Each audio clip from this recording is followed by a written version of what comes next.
4, Gladden Home School. That's a reimbursement. Gladwin Elementary, Gladwin East needed $49,000 to us last year. We accepted it for technology purchases. They inadvertently wrote a check for $1,500 more than what they pledged, so it was a $50,800 check instead of $45,000. We're just giving the money back. They'd asked for it. I didn't offer it back, but they total reimbursement.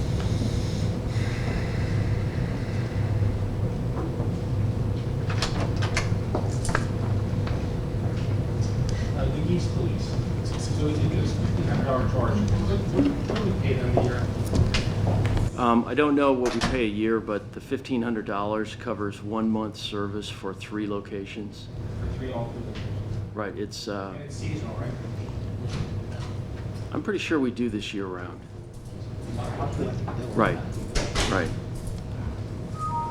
Jerry may sign up to do it. I'm thinking about that as a retirement job.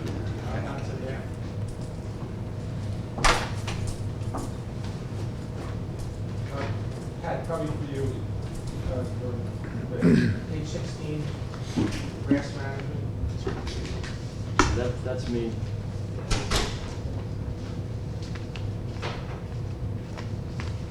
I'm turning my speaker on because we are being videotaped this morning. Make sure that they get the recording.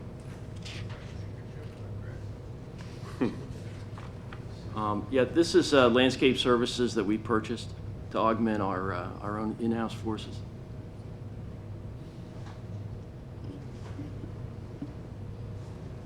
So do we have a sense of how much we spend? I mean, obviously we have a staff of people who maintain grounds as well. Do we have an idea how much we spend annually on that? We do. I don't know it right offhand, but it has increased since we've opened up our 2 new high schools because we have more landscaping to take care of. So, I mean, given this, like this amount is like half of a wage for somebody, for a new individual, are we, do we consider whether we employ more people versus spending on the outside? Is this more cost effective? I have considered that this is cost effective. Okay. That's all I had.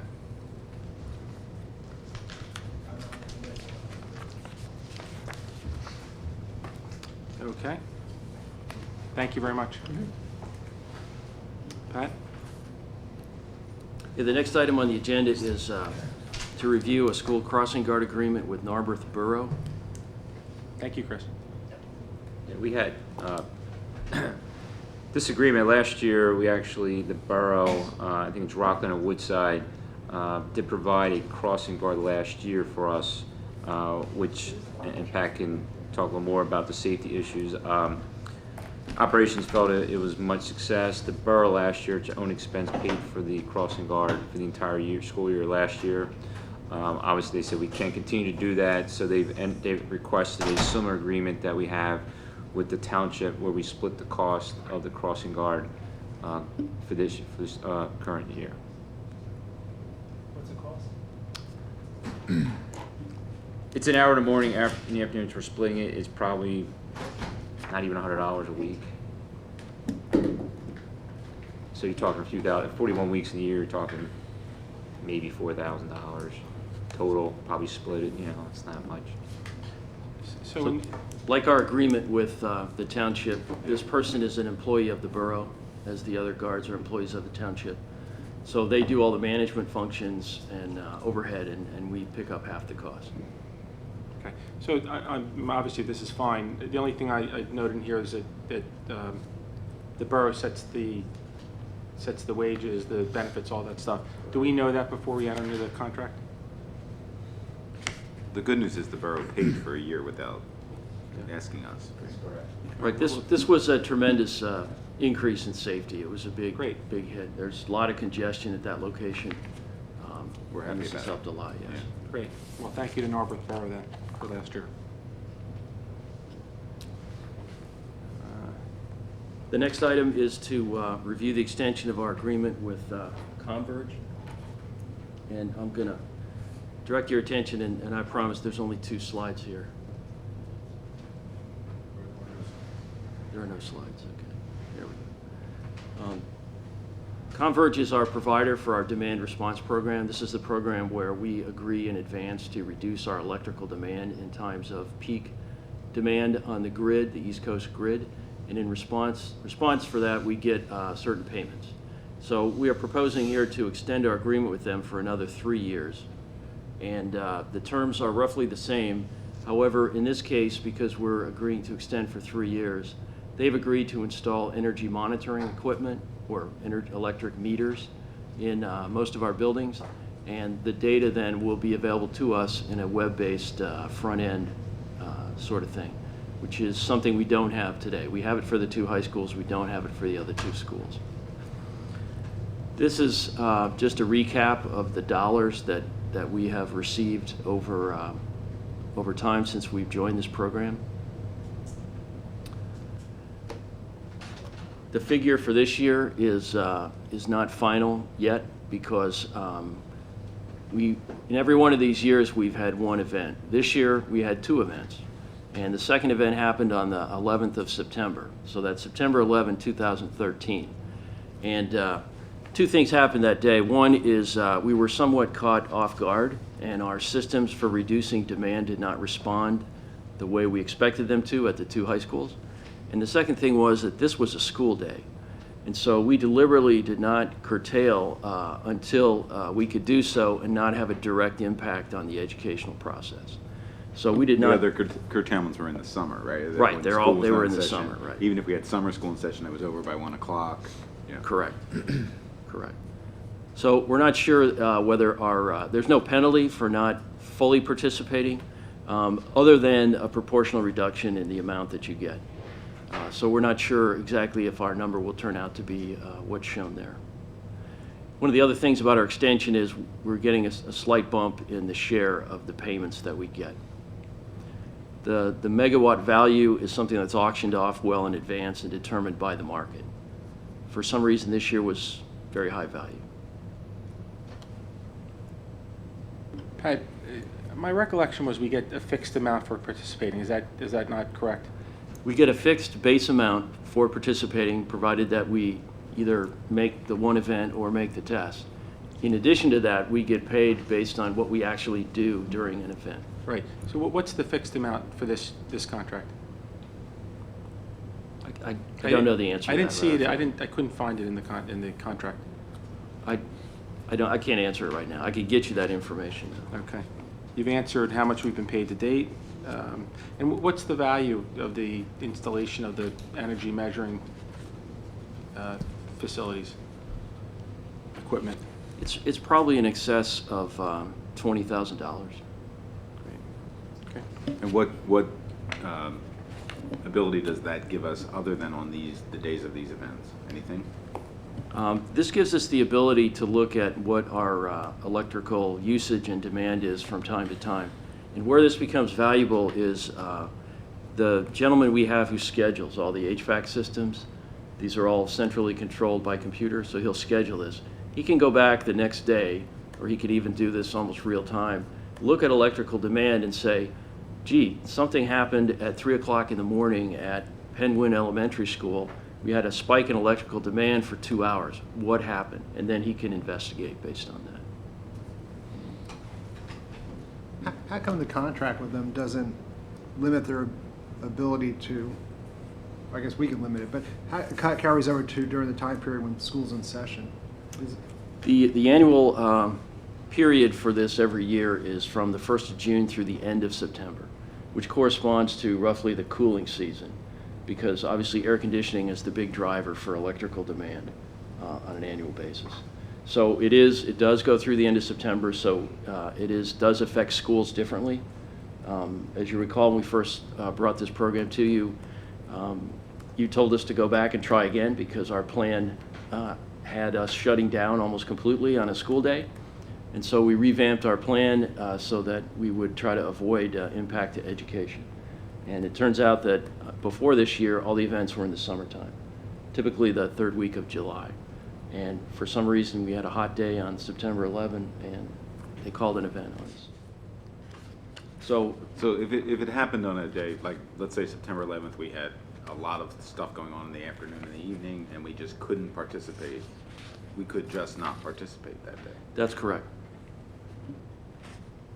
So the penalty is they prorate the amount of the fixed payment? No, they're prorating the amount of the additional payment that you get for the event. Okay.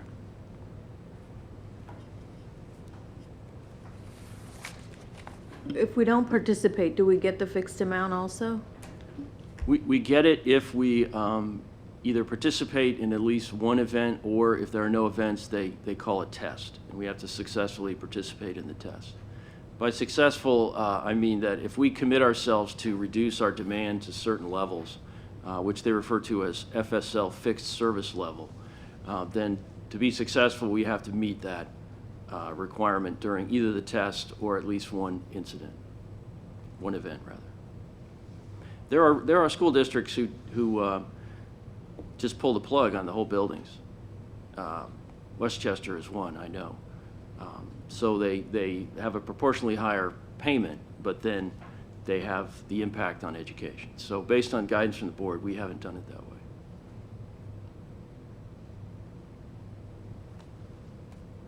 way. The agreement has been reviewed by the solicitor,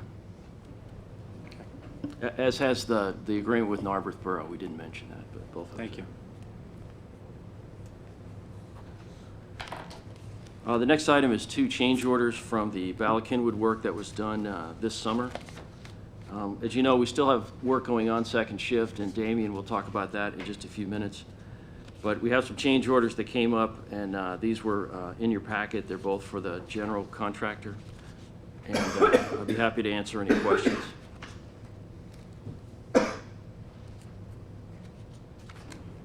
I have no questions about the change orders themselves,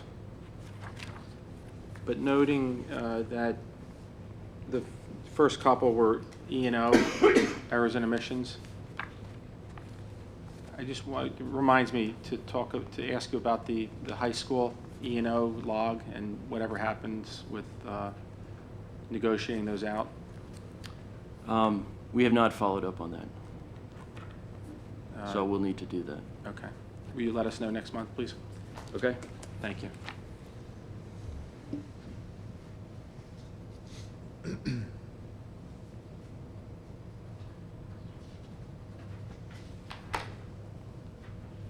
Okay, the next item here is we have an update from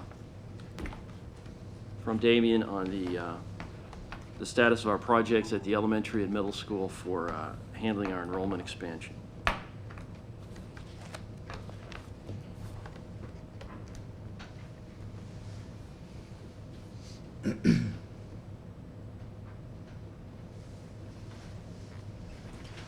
Good morning.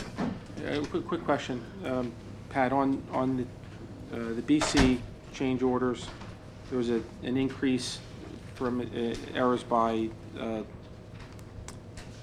one of the trades. I'm looking at the bottom, page 30. Yeah, I'm sorry, mine doesn't have page It's numbers. the 1386.65. Okay. So will we see a corresponding change order reduction in a contract for that same amount? Yes, Okay. yes. Same for the last one there, 2875.06.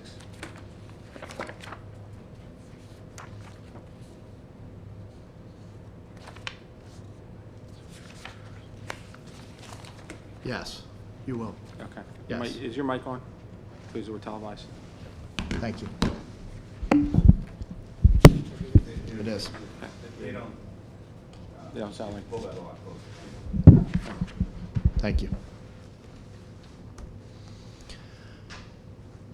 First, I wanted to start off by reviewing the project budget. When we met last month, we were dealing with acceptance of the Penn Valley bids, and we were also looking at the budget on a line item basis and as a total program. And we had a good discussion about how that budget was put together and what that all meant. So the table that you see in front of you is the same table that we've been showing. And the difference between last month and this month is that we were projecting, with the acceptance of the Penn Valley bids, approximately $175,000 over the total budget of the program. And I had stated that we would be looking at Welsh Valley and Gladwin and the Bala-Cynwyd Middle School storage extension to find ways to make sure that we stayed in budget. We have done part of that, which is represented here, and that occurred in the Welsh Valley estimates changing and a reduction to being very close to the budget at the 24,158 number for the approved budget. What I'd like to do is just expand on the discussion that we had as really a means to make sure that the Facilities Committee is really seeing the numbers that we're seeing, and that we're looking at these things and managing them in a way that is appropriate, both on a project line item basis and as a program. Because when we talked last time, we noted that when you look at the projects with construction costs and soft costs, as you saw on this sheet, 2 of those projects show as over budget, 2 of them show as significantly under budget, with the program being very close to budget at this point.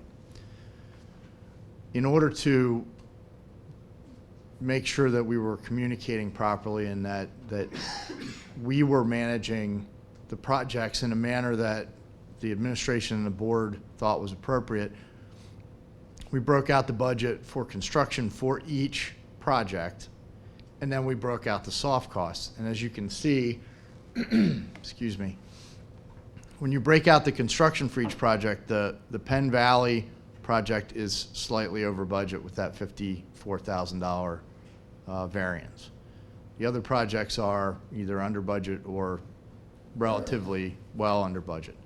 The major issue is in soft costs, and we talked about this before, and I want to reiterate what happened at that point when, in January, when the board approved the budget of 24,158.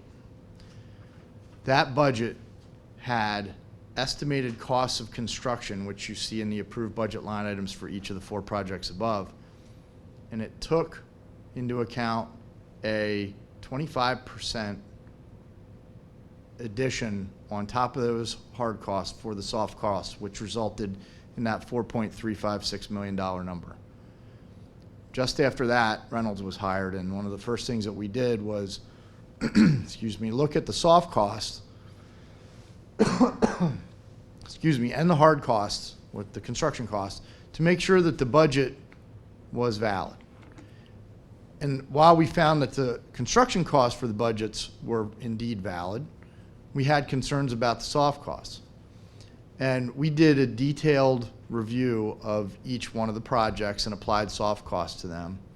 And when we finished that up, instead of it being 25% applied across the board, it was really a number closer to 32% across the board. Now, our soft costs aren't finalized because they're in process and we have continual changes within them. So typically what happens when an owner estimates their soft costs up front, part of that soft cost is the construction contingency. And we actually have a soft cost contingency in there as well, so that the soft costs can be managed using those contingencies and stay within that budget. Unfortunately, stay within the estimate. Let me correct myself. That estimate of the 5.6 million. Unfortunately, to get back to the 4.3 million, there's really no easy route to do that and deliver the projects in the way that you want.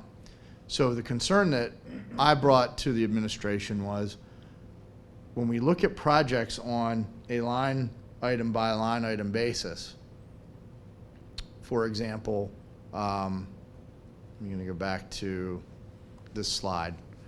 We have Gladwin bidding out. And the Gladwin project, when you take in the soft costs, is showing you about $433,000 over the line item budget for that project. And my question to the administration was, do we need, because of our good discussion last month, do we need to try and manage that project and reduce the scope on that school to hit a line item budget, which would impact what you're getting and could impact the program that we're buying. My concern was that as it was kind of envisioned as a program, and not to take anything away from the importance of the line item, maintaining the line item budgets, but as it was envisioned for a program, as one building, as we could deliver the full program that we wanted in one building and had savings, if we needed that money in another building to get the full program we needed there, could we avoid shortchanging one building or another by looking at the program holistically at kind of the way that we've been doing it? So what I'm proposing is that we're going to continue to work very hard to deliver projects on a line item budget basis and get those under budget. But we're not going to lose sight of making sure that all the program is delivered at the same time. So Just a quick question. How is it that the estimate was 7% so so far off, 7% off? The major problem was that on projects like Bala-Cynwyd, Gladwin, and Penn Valley, 25% as an estimate of soft costs of those small projects. Right, but you've done small projects before, right? I have. I didn't estimate those soft costs for you. Who? Sorry. It's okay. I mean, how can we be so, how's it that we were so far off in the estimate if we? Slide on the breakdown of the Yep. soft costs? I have an example of Penn Valley. It's farther back in your presentation. There, yeah, it's right there. Oh, that's the soft cost, okay. So when we came on board, we looked at all the soft costs and tried to take into account everything that we could think of.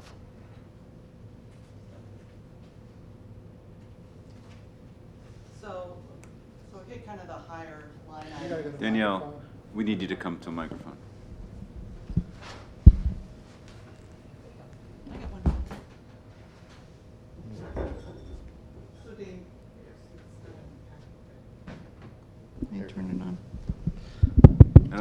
So Damien, could you go through some of the larger line items that? So the large line items are, at the top is architectural and engineering fees, additional services, and in that case, it was land development, plan, and civil. It wasn't so much additional services as it was an add to the contract for architecture, but we needed to do land development. And each one of these projects has 1 and 2 land development efforts, because there's modulars and there's the project. So with the exception of really of Penn Valley, every project has 2 land development efforts. You have architects reimbursables, which aren't huge, and then you can see some of the other numbers. That HVAC testing and balancing typically goes in the construction number. Not that I think that the way the district is purchasing this is the right way to do it, but a lot of times that shows up as a hard cost, so that's included in soft costs. As you go down through, there's not anything that's very unusual, but when we buy construction management on a project like this as a part of a whole group of projects, costs get properly allocated to it. And a project of this size, if it wasn't a part of a big program, the district might not otherwise have bought construction management fees. There's a soft cost contingency in there, and that's prudent to manage the budget. And then there's a modest construction contingency of 6%. Those are the major things. And at Penn Valley, when you add up the soft costs, Why is the construction contingency in the soft cost budget? Customarily, that is where it is contained. Because it is not committed to construction contracts at the time of award, it is typically not. So then our hard cost numbers do not reflect contingencies? No. That's correct. Right, but there's a really good example that is still in flux right now. That's a number he's holding out in the soft costs, but until we complete the construction of the project, we don't know if we're going to use all that money.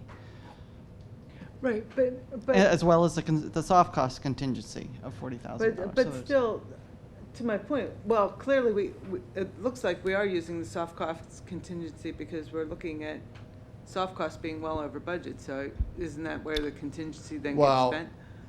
No, the soft cost contingency there, we put in the estimate, which is shown in your part that's over budget. What we were trying to do is estimate how much the total soft cost would be, and that soft cost contingency comes into play when we have other things in these categories up here that aren't accounted for. We did not look at this and build this up in a manner that was heavy-handed. We were conservative with it and used actual known committed contract amounts and things like that, but we didn't want to lay all that out and get to the bottom line, and then we needed some other additional service and had no place to draw from it other than construction contingency. Okay, and you know, that, all this, you know, the detail of this is great, but it doesn't, it misses the point of, are our projects so unusual that you usually estimate 25% and now it's at 32 point something? Or was there some, I mean, why was the estimate in the beginning, you know, why was it 25% if we know we were going to have a bunch of small projects? Yeah, in hindsight, I should have changed the percentage based on the size of the project. But given my experience, I probably would have made the larger projects less than 25% and kept the smaller projects at 25%. I think there is a certain factor here that's being built into just, again, having gone through a couple land development processes for most of the projects. Construction manager fee typically would be for projects under $10 million. Typically, there isn't a construction manager involved in it. So those kind of factors are just really raising it up above the 25%. And those are the numbers that I miscalculated. But the construction costs are pretty much right on. It's the soft costs where I blew it. So then our projects are different than what you usually... There's a factor involved in it, I think. Diane, I think another way to summarize this would be to say that we brought the estimates to you for approval before we had the construction manager. So the soft costs were calculated as a percentage. They were not calculated as a budget like we did once Damien was on the scene. When she used 25%, I thought it was a good number as well. What my mistake was in not realizing that the 25% does not scale down to a $2 million project. A $2 million project that we were envisioning with the land development, et cetera, was going to be a lot more than 25%. I was thinking about something like the DAO building where we spent a total of around 15 million, and 25% would have been adequate. And I think if you look at the same numbers for Welsh Valley, which is a larger project, those percentages are working out well. But this is the error that was made. Danielle, did you include anything for construction management in the smaller projects? Again, it was a percentage of the total project cost, so it was built into, yeah, and was anticipating to have a construction manager, yes.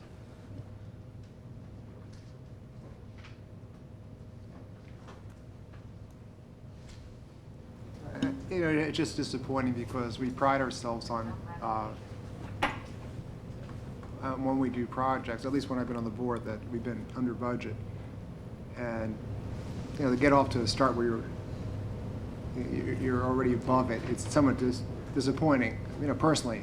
Well, Damien, if you could go... And I don't want to look at it cumulative, because we've always looked at individual projects, and Right. It's great that it works out that some we did better and some obviously we did worse, and when you add it up, it almost nets out to zero. But I like to look at it project by project, so for two to be that, it's roughly 10% higher. I haven't done the percentages, but roughly, you know, 8 to 10% higher before shovels hit the ground. It's somewhat disappointing, and I understand the miscalculation with the soft costs, but it's just disappointing. Well, go back to the one slide where you have it by line on there. I mean, with the exception of Penn Valley, at the construction costs, everything is under budget. Some significantly under budget. One's at $34,000 under budget. Penn Valley's $53,000 over budget. But we're So looking construction costs, you're doing very well. Okay, but historically, when we've set our budget, it was for the soft and the construction costs. Right. We set a number, and we were able to come in below at the 3 most recent elementary schools and at the 2 high schools. So it didn't include both, and I understand what you're saying. Your construction numbers are okay, or on target, and that it was thrown off by the miscalculation, I guess, of the soft costs. But the bottom line is, every project we've done in the past has already had those two components factored in before we approved it, or told what the ceiling would be. So, and every project that I think we bid on has gone out as do not, not to exceed budget, so we've already exceeded them. And we haven't even started Welsh Valley, which is the most complicated of all projects. Well, And we have not yet exceeded them. These are all still projections Yeah, for that's costs. a process. Didn't we accept the bid or moving forward with Gladwin? So we. Penn Penn Valley, Valley. we have Penn Valley. Penn Valley? Yes. Right, because we have the knowledge group stuff on that. And to the point of that, and to the point of this other slide of the overages, I could go to Penn Valley and start looking for ways to reduce the scope and therefore take credits and get closer to budget. My concern is that I don't want to affect the product that we're delivering to educate the students, much less the program that we're delivering. Now, some school districts elect to take an approach like that. I'm not recommending that approach because I'm hopeful that despite the fact that we need to look at these line item by line item, as you have said, that at the end of it, we can think back to it holistically and keep everything on budget, but make sure each school gets what it really truly needs. And I'm happy to take the direction of the board and the administration, but I wanted to make sure that we shared this information.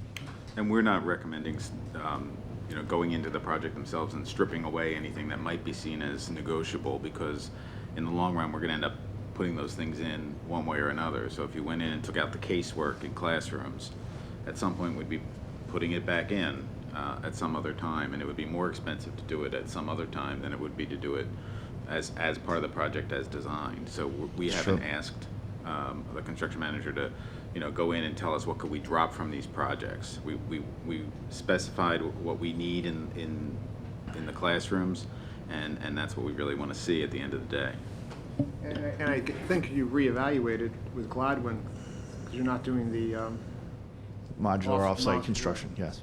Right, but so the Gladwin number is not a firm number yet? I mean, the Penn Valley number is firm because we've accepted bids, right? That's right. But the Gladwin number is still an estimate. The Gladwin number is still an estimate. That estimate has not been modified from the estimate used for off-site modular construction yet, because we're doing the estimate this month for the final construction or bid documents that are going out to bid for acceptance late this year.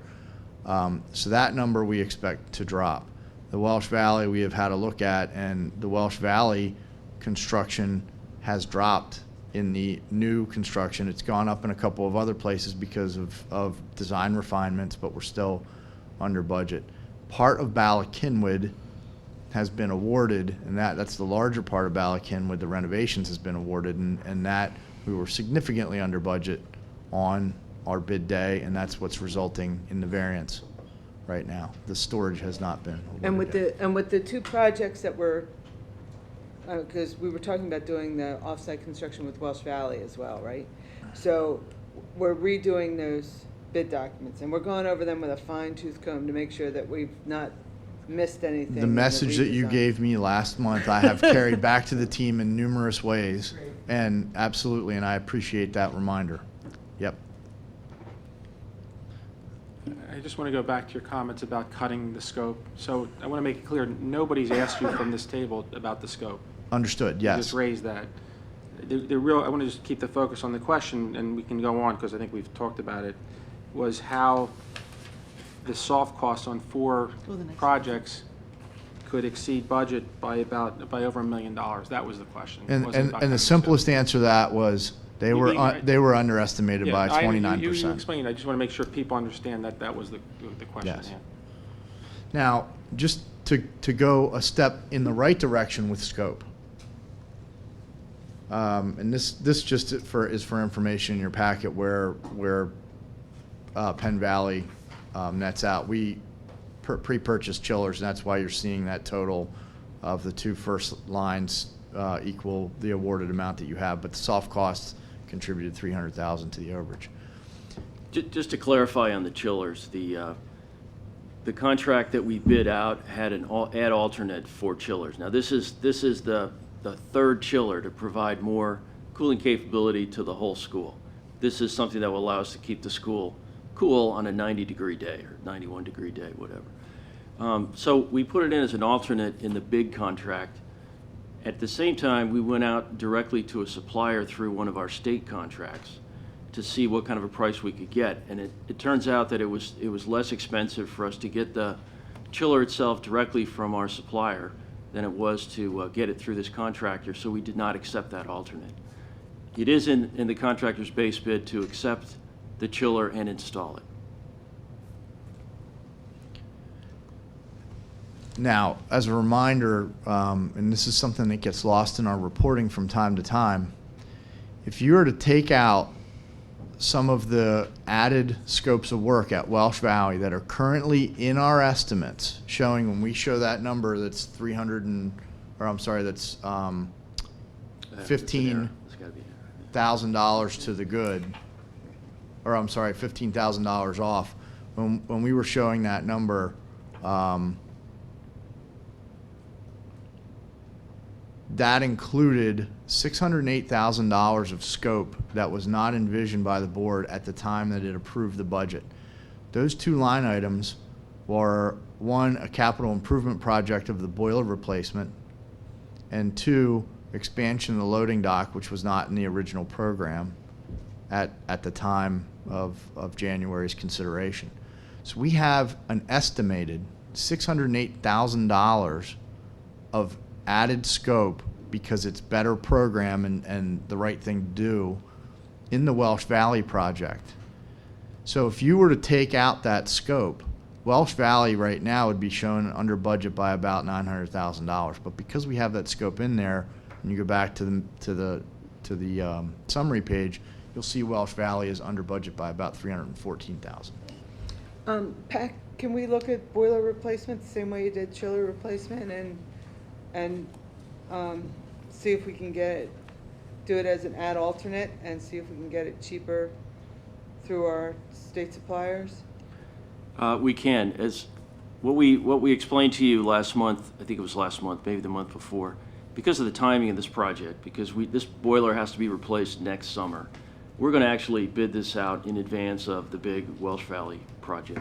So it will go out as a standalone project. And when we do that, we could do the same thing. We could include the boiler purchase itself as a alternate, and then we could go directly to suppliers and talk to them.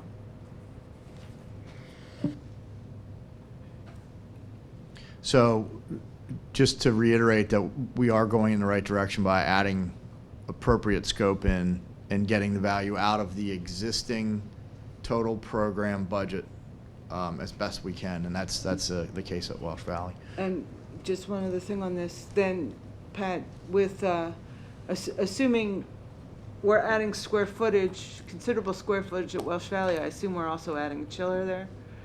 Yes, we are. That's part of the project. So can we do that the same way we did the other? We can.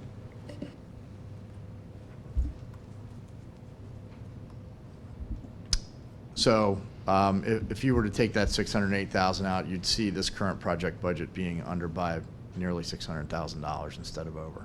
But we will manage the budget with that scope down to the total project budget, as I have promised. Just an update on some of the existing projects at Gladwin. Punch list and closeout are continuing. The staging area has been substantially completed. Change order exposure is under the contingency total, and we are in the process of negotiating those.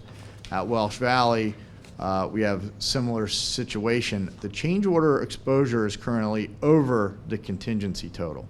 And part of the reason for why it's over the contingency total is when we started our acceleration to get finished as soon as possible to put kids in the modulars, we were hoping to be done a little earlier than we were, and that acceleration went beyond that.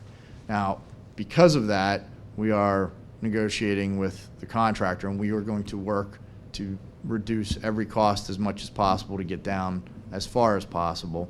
But right now, that exposure is over the contingency. We also had some very appropriate owner changes there where we modified some fencing and moved a stockpile and just did some things differently than what was considered in design.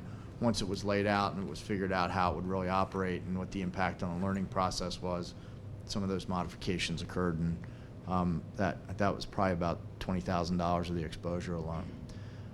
But we will work to reduce those costs as much as possible. Will the modular project be closed out in the next month?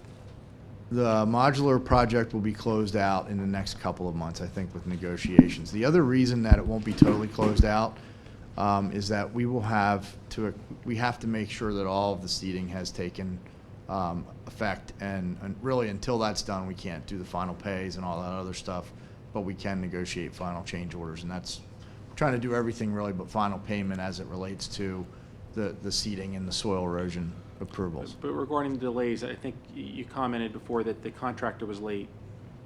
Am I correct? So Definitely. I'd like to hear an update on that next month. Very good. Okay. There is a piece of this contract that occurs at the end of our lease period where they come in, dismantle, and take it away and restore the site. In addition to that, we have begun the lease payments as well. Balakin renovations at the new administration. And I'm sorry to I'm sorry. interrupt again. It's not on that side, but on the side that we were given, it says at the bottom, temporary walkway canopies will be explored. We had some discussion on that Monday evening. Oh, okay. I can brief you on that.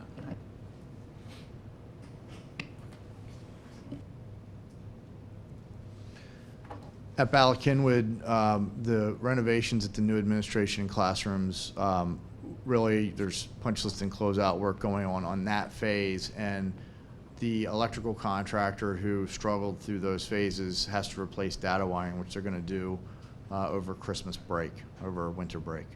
The renovations at the former administration area, which I'm going to show you photos of, are going well, and they'll be completed at the end of the month as scheduled. This is room 201, looking back toward the entrance. This is room 201, a little bit later, looking into the room from the entranceway. And This is the area that was the main reception area in the former main office. Painting is going on this week, and I believe we're putting ceilings in this week. So really, next week we're going to be putting down flooring and casework. This is the entrance to room 203 and the inside of room 203. And you can see that's a smaller room, so it's relatively cluttered, not only above ceiling but in the room. This is the entrance to room 204, and this was probably a week ago or something like that. And then what you're seeing on the walls is what's called a level 5 drywall finish. It's a good finish on the walls for the school. That's it for Balakinwood. An update on Penn Valley is that contracts were signed on the 10th of October, as well as the pre-construction meeting held on that day. Our first job conference, I believe, is the 22nd. Critically, the team is in the process of gathering shop drawings with the focus on the approval of the off-site modular units. There's lots of discussion with Wolson, the general contractor, and NRB, who's providing those, to start making sure that that whole process is mapped out and that those modular units will be brought on site when they're due on site, and that way Wolson will be able to finalize its date that it needs to have its foundations and everything else ready. The team is going to be reviewing the site utilization by the contractors with the administration of the building to make sure that there is anything that needs to change for the operation and the use by staff and students. And then we're going to go back and dictate those requirements to the contractors and have our discussions and communications with the neighbors. At Gladwin, the elementary school redesign is underway, and I have a note here about the scopes of work for prime contracts being carefully rewritten. Bids will occur at the board level in December. The rebid will allow for occupancy in December of 2014. We are, as a side note, working to provide as best we can the 2 classrooms that are out in that wing at the start of the school year in 2014, so that those 2 classrooms are not offline. The cost for the extended rental of the units is noted there, and the use of conventional construction is noted, which we talked about last month. At Welsh Valley, similar change to conventional construction. Planning Commission meetings were held on October 7th and 9th. Last night, we did receive approval of our tentative sketch plan at the township. We are continuing to seek cost reductions, not so much in the cutting of scope or anything like that, but in offering of alternates. For example, in the new lobby, we have considered right now terrazzo type flooring, but we have an alternate for a very heavy vinyl flooring, which is similar to Penn Valley's lobby. So we are looking at options so that we can manage the budget and deliver the program. As a reminder, the boiler project will be separately bid. The middle school addition at Ballackinwood for storage will be bid as an alternate. The idea there is if we bid that as a separate project, it would have its own general conditions. If we bid it as a part of these other projects, contractors will not likely bid and price up another set of general conditions. It should be a cost savings to the district. And this project is being planned to allow for bidding and award in March of 13, which was accelerated slightly. March of 14. I'm sorry, March of 14. That's an error on my slide. That would be accelerated. That would be way accelerated, yes. March of 14, my apologies, which was originally planned for March or April of 14, which we moved up so that we could do some things schedule-wise that made sense, particularly with the middle school addition at Ballackinwood. With the Ballackinwood project, could that be done as an ad alternate to see whether they include extra general conditions or not, or is that not worth it? It is being done entirely as an ad alternate. It's not being bid as a separate project. It's just being bid as an ad alternate. So the idea being we will get an economy of scale on something that small with a larger project. Right. So I unfortunately won't have numbers that I can prove out to you on a comparison basis. All I'll have is the estimate and the original budget versus what the actual cost of that addition is. That's correct. Now, there's an administrative breakout required by the Pennsylvania Department of Education that we will see what the Ballackinwood storage project costs for each contractor, which we'll be able to add up and compare the estimate, but we won't have like bidding both ways like we did before. This is just the overall schedule. It's been provided, which is not different than last month. And this is a summary of the construction contracts. Most notably, you can see right here in the Welsh Valley mods where we have an exposure that's higher than the original construction contingency amount. I want to confess to my own underestimation. When the projects were developed in soft costs, we developed a construction contingency for the entire Welsh Valley project. I personally broke out $45,000 of that total construction contingency and allocated it to the Welsh Valley modulars. I thought that that would be enough. However, there was a couple of things that called it into question, some of which was making modifications, which I wasn't expecting, to fence and stockpiles, but the other part of it was the cost of acceleration. In that $80,000 number, there is a total exposure there of things that are claimed that we don't believe are going to be paid. And there's, I think, almost $10,000 of that right off the bat are things that have been claimed that we don't believe are going to be paid. However, I understand that typically, and we like to do this as well as the operations department, show the board what the total exposure is right now and then reduce from there.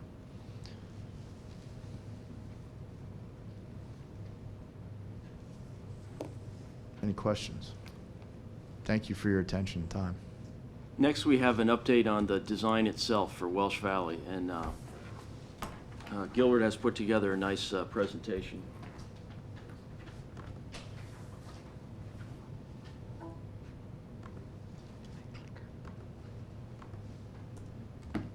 There it is. There it is. Okay, next one. So what we'd like to review with you today is the proposed renovations and additions to Welsh Valley Middle School. As Damien has talked about, we've converted already the construction drawings to conventional construction for the addition. And we're going to go over the proposed elevations in section. We've come up with some design concepts, and we want to review exterior color schemes today. So that's what we're going to talk about. This is. I'm above the air. So can you talk a little closer to the mic? I will. Thank you. I will. All right, this is an overall plan of the administration area and lobby renovations. What I wanted to point out on this particular slide is you see we have the survey information now of the existing covered walkways in the interior courtyard, and you can see how they're aligning with the proposed renovations. The horizontal walkway that goes from the door in the administration area, thank you, Pat, that's an existing covered walkway. Above that, we have a new entrance door, or actually there's a door that's generally located in that location, but it's going to be the new entrance into the nurses' suite, and we're going to be providing a covering over that walkway to get to the main circulation pattern. Let's just go to the enlargement and talk about the next one. Next slide. So this is an enlargement of the administration area, and starting at the new entrance vestibule, which is going to be a secured vestibule with a second set of doors going into the lobby expansion being locked down during school hours so that visitors need to come into the waiting area before they're checked into the rest of the school. Where he has his pointer right now is the location of the existing principal's office and conference room that's going to be converted into the reception area and secretarial area as well as the waiting room. It's going to have 4 workstations for the secretarial pool. Moving up the corridor on the left-hand side, the area of the secretary's room is generally in the same location. We have some door modifications there. We're providing a principal's office and toilet room and conference area. So that area is being modified for the program. On the right side of the corridor, the workroom and the file area is in generally the same location that it exists now. But we've added additional square footage to the assistant principal's office. We're actually taking that alcove that's in the corridor area, if you're familiar with the school, and capturing that space for workspace for the principals. The toilet rooms, D134 and 135, are existing and will remain across the and then we're adding an additional meeting room or future assistant principal's office with some storage located there. On the left side of the corridor, we're adding a corridor, D121. That's an access path that can serve not only the administration, but also have an access entry point for ambulances where if students need to come from their nurses area or parents are coming in to just receive their students at the parent drop-off area there. Above that, there's 2 offices shown as special ed and psychologists and the IDF. Those are existing rooms that will remain. And then we have the nurses suite, which is going to have 2 toilet room facilities, one handicapped accessible with a shower. There's an area in the nurses suite for 3 cot areas as well as the nurses station, and then a private exam room. And then an entrance vestibule where students coming in from the rest of the campus and not have to go through the entire administration office to get to the nurses suite. And that's one of the significant improvements that we wanted to make at Walsh Valley, because right now there's very little space devoted to the nurses, and there's hardly any way to ensure the privacy of the students because everyone's in one little space all of the time. The other thing I would note is that the existing front doors at Walsh Valley are removed in this scenario. Yes, yes. The nurses suite is actually capturing a classroom that currently exists there now. That's how we're able to get some additional square footage in the nurses and nurse administration area. Next slide. As you know, we've been talking about creating this new lobby area and secured entrance vestibule. Looking at the existing conditions here, the wall to the left, the existing columns will remain, but the window wall will be removed. The roof above that, the overhang above that will be removed. The roof over the breezeway, as I call it, will be removed, as well as that supporting column that you see there. Just in back of there to the left is an entrance vestibule going into the lobby area. That will be removed. And then all the concrete pavement material, which is actually an exterior condition now. We need to remove that concrete slab to create a frost wall and an interior concrete slab condition for the proposed lobby expansion. Danielle? Yes. As I recall, there are commemorative paving stones in that area, right? Where that, We will check that. They're in that- the area around the hexagon. yes. Okay, well, the And is hexagon. that coming out or does that stay? Oh, the hexagon. The hexagon stays. We'll have to be careful about how closely we encroach and whether we have to disturb any of those. And we can relocate them. Yeah, we'll survey that. As you can see in this slide, the hexagon actually does remain. And we have doors that are aligning with the entry point of the hexagon. And that will be serving as our kind of vestibule doors. Right now, there's a set of vestibule doors that go into the cafeteria, again, because it's an exterior condition. And so we'll be removing that and expanding that area to accommodate the lobby expansion. Over to the left, the dotted line is indicating the new canopy that's it's just a covered canopy at the entrance doors there. And we're creating that new secured entrance vestibule that I just talked about. We're doing some modifications at the cooking area to accommodate the corridor C215 to go over to the new faculty dining area. What we're doing is removing the faculty dining area in the existing cafeteria to capture more space in that area. And we're providing this facility for the faculty with some casework and an area for a refrigerator, so on. So there is some modifications there at the corridor that's going to also affect the cooking area. Can I ask a question about the entrance? Yeah. So the entrance is kind of in the middle of the picture. It's the main entrance on that side of the building to the school. Looks awfully small. It's pretty large, actually. Okay. Yeah. So it's a, Yeah. okay. All right, Pat, just click one more slide. Okay, so the area that's shown in, let's say, gray, is an area that's going to be at the vestibules. And what we're going to be providing there in terms of floor finishes is a material called water hog tiles. And it's actually just an absorptive tile so that if the students tracking across that area, the soil on their shoes will be captured and not tracked into the rest of the building. The area that's shown in green, I'm not saying that the floor finish color is going to be green. This is just a representation graphically of that area is the area that we're going to be proposing as far as the base bid is the terrazzo area. What we're trying to do is really create a space that is appropriate for the main entrance to the building as well as the auditorium and making it more of a professional looking area with and making it more dramatic as an entrance coming into the main school part of the building. And as an alternate, we're going to be providing some kind of a cheap vinyl flooring or something that's less expensive but still of high quality and durability. That, the gray area, the absorbent stuff, Yeah. that's easily cleaned? Yes, it's actually a district standard. Do you want to? Right, it's the same material that we use for our high-quality walk-off mats, only it comes in a tile format so we can install it permanently. And in fact, we have this at all the entrances at both high schools and at many other schools. This is what we've gone over to as our standard. So it's easy to clean, and then, because it's tile, we can replace it if necessary. It's usually a dark color, black, or maybe in this case, a dark blue, I don't know. Pat, I'll need your help with the cursor so you can point out the existing structural columns that were going to remain on that wall right there, but we're going to actually open up that wall so you can pass through that area. The areas that are white and rectangular white areas, those are actually going to be display cases that have glass on both sides so that you can see through. There are going to be display cases in front of the lobby area.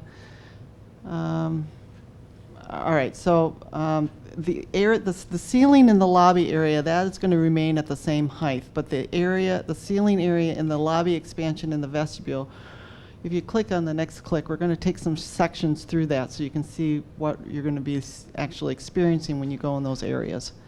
So this is a section looking at the administration through the lobby expansion area, and you can see on the left-hand side is the covered canopy, and then the roof bumps up in the area of the expansion and then back down to tie into the existing cafeteria roof. You're looking at the administration area. The door on the left is the door going in from the entrance vestibule, and the door in the middle is going to be coming back out into the lobby area. There's going to be glass so that the people at the administration desk can see into the lobby for visual, so they can monitor the students visually. And then the rest of it's going to bring a lot of borrowed light into it from clear story windows coming into that lobby area. If you go to the next slide, it'll show that we're taking a cross section through that area, again through the administration area on the left. And then you can see that we've again raised that area at the lobby expansion area and creating a dramatic space. On the left-hand side is the windows. That's going to bring natural light into that space.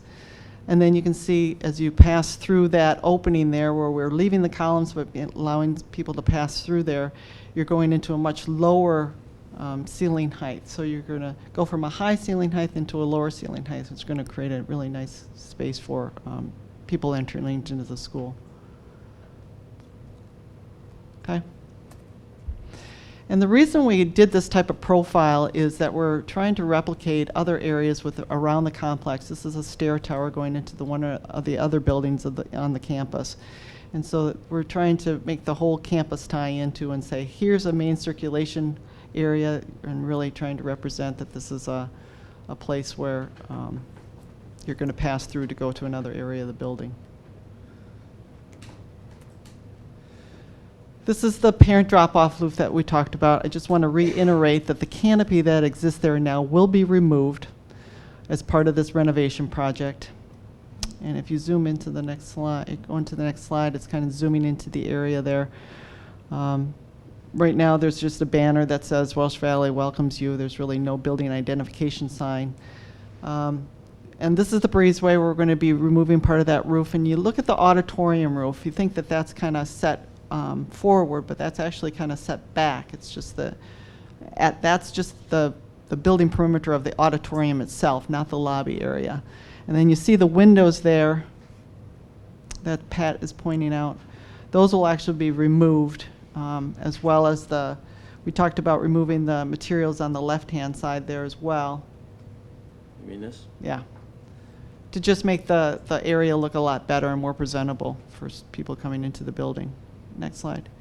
This is looking at it away from the building. Again, you can see that the auditorium roof is set back a bit to the left, and when you take an elevation of the proposed elevation on the next slide, you can see on the left, that's the location of the auditorium and the new entrance, really identifying the new entrance location, because people are going to be thinking they need to go into the door in the middle there. That's where the old administration entrance is. That's just an exit door now that will be locked.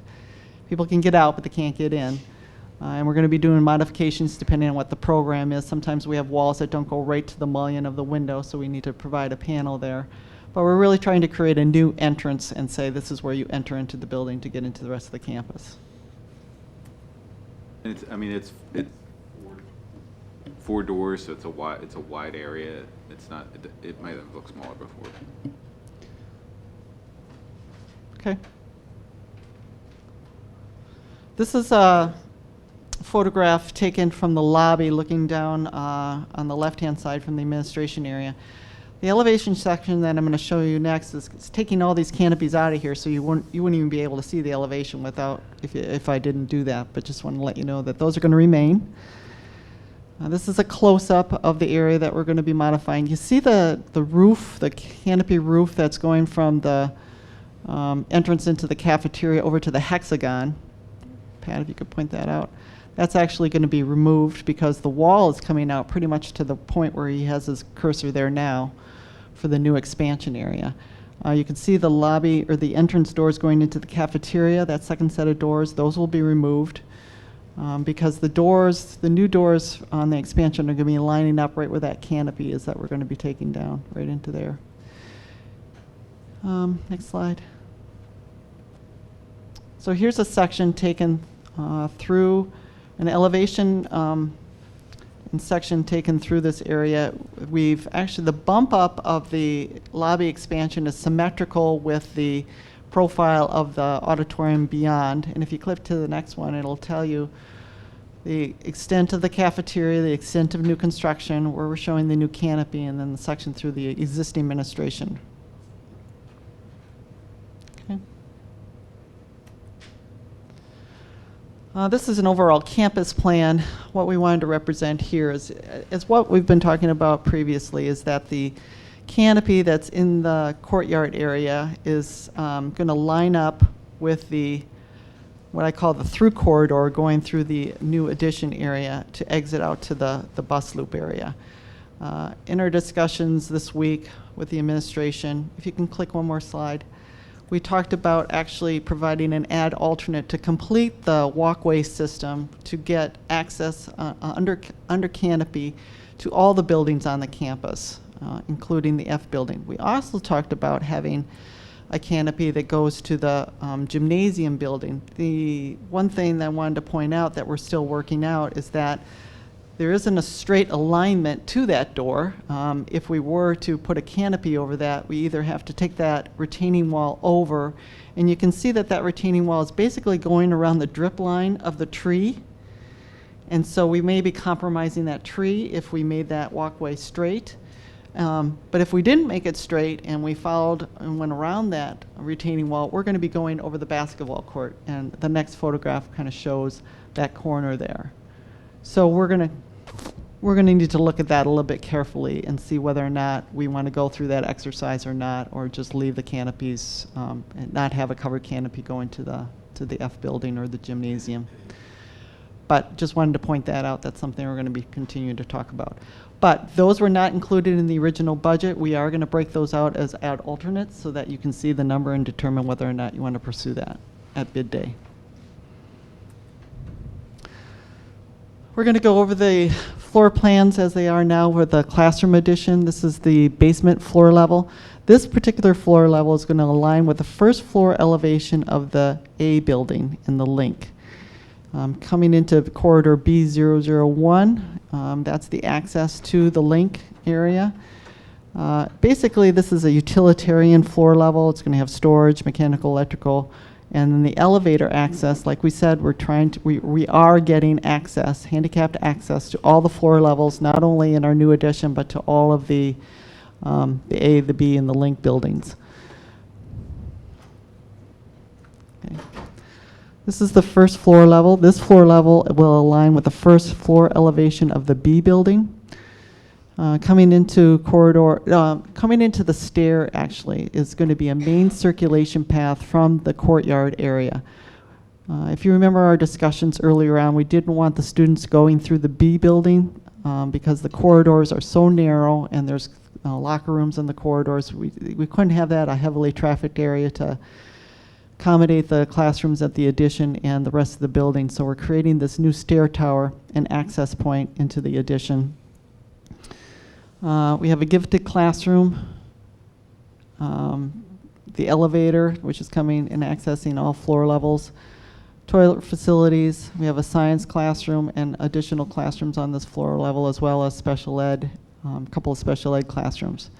Again, that through corridor goes from the courtyard area to the bus drop-off area. It's going to have a step and a ramp to access the bus loop. On the left-hand side, you see a line that's shown as a window well. We have a bit of a retaining wall. We'll have a fence on there. You'll see that in elevation. But we're cutting into the side of the hill, so we need to provide that so we can get light and windows, and our unit ventilators can be, for the classrooms, can be properly ventilated. On the second floor, again, the stair tower coming up. This particular floor level is 1 foot 8 inches above the second floor elevation of the B building. There's a ramp that goes from basically the stair area to the floor level of the addition there that's making up that 1 foot 8. It's handicapped accessible, as well as we're showing the elevator there, as well as the toilet rooms that are stacked from the floor level below. We have 2 science classrooms with a movable partition to allow the room to be opened up and science programs to be integrated if the teachers, it's one of the things that the teachers requested. And then 3 additional classrooms that are going to be proposed for world language. The roof area that is shown on the left-hand side, we're actually designing the structure to receive a future second floor classroom, about 4 classrooms on that area if you ever need to expand the building again. We're running out of space on the campus to expand out, so this is a perfect opportunity to provide additional classroom space if needed in the future. Right now, what we're going to be showing here and bidding is that the roof is going to be just a regular roof, white TPO roof, but we're going to have an alternate in there, and add alternate for a vegetated roof. So you'll see that when the bids come in. See whether or not you want to accept that add alternate. Does the new addition have lockers? Yes, it does. You see, Pat, if you could point that out. Yeah. You see the squares there? Those are lockers.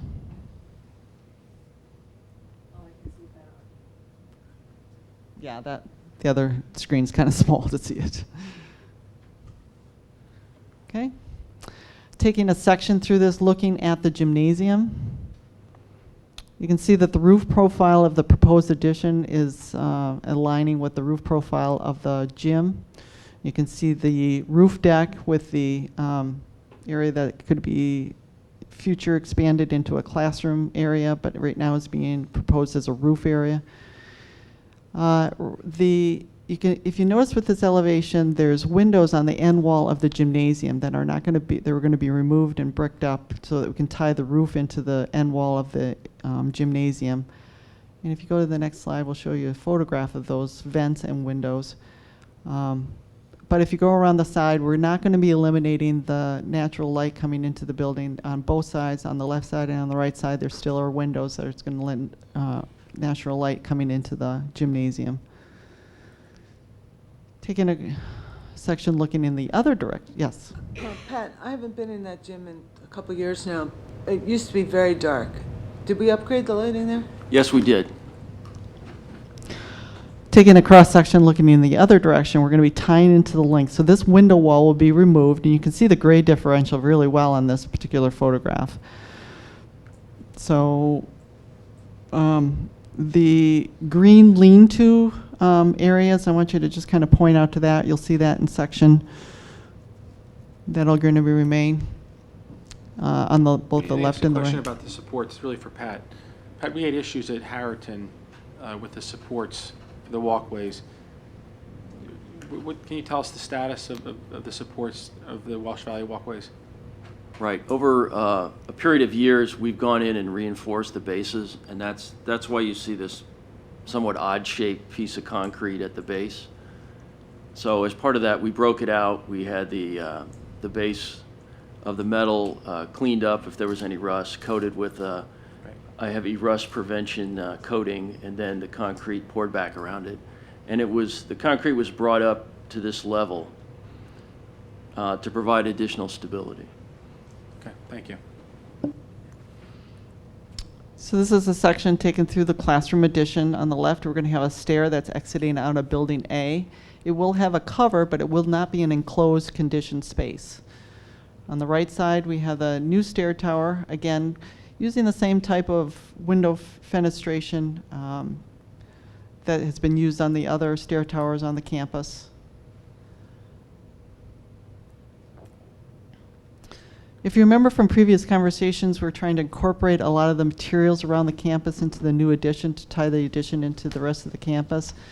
This is a photograph looking at building E. It's a split-face masonry block. I'm not talking about the colonnade. We're not doing that, the Stonehenge type of thing. But the colored split-face block. Pat, could you point that out? Area there. We're using material there, similar to what's shown there on our new elevation. The detailing of the railings in the link area is another thing that we're going to be replicating in the new addition at the railings on the roof on the second floor. It's not going to be purple, though.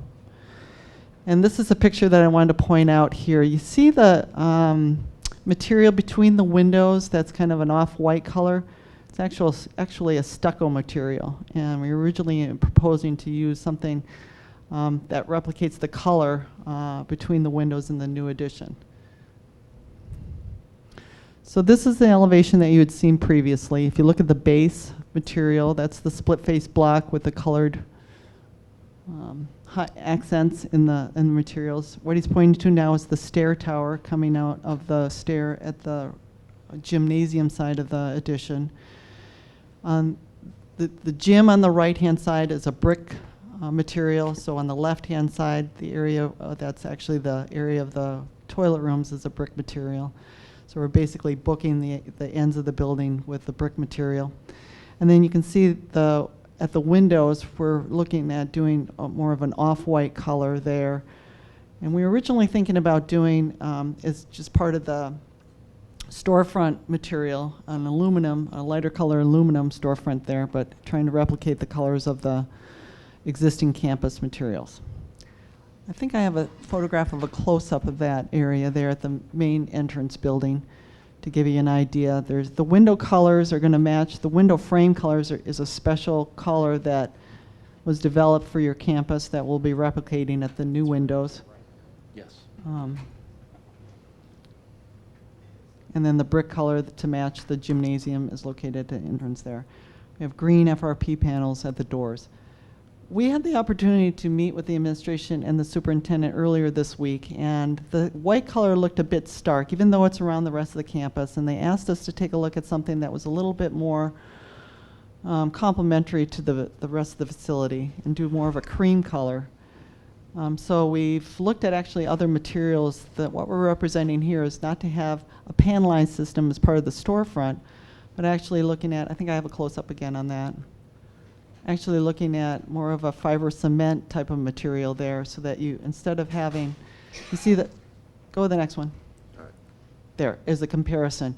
Instead of having the vertical lines that you see as part of the storefront on the top slide, we're actually creating more of a panelized system on the bottom, so it doesn't look so busy. Our intention there, if we went with if we did not go with the white, is that over time, in the other parts of the building where we would need to be painting anyways, that we would paint those other panels, that, I don't know what color you're calling that tan Cream. color. Cream. that cream color. So that there'd be a little less contrast in what we have all over the place, because there's a lot of things going on architecturally on that site. Not all of it's good. He said it, I didn't. Okay, so this is what we presented to the committee this week, again, trying to replicate the white color. Again, this gives you an idea of how stark it looks against the other materials. What we have on the bottom left-hand side is that retaining wall that I was talking about there to create a window well for the windows.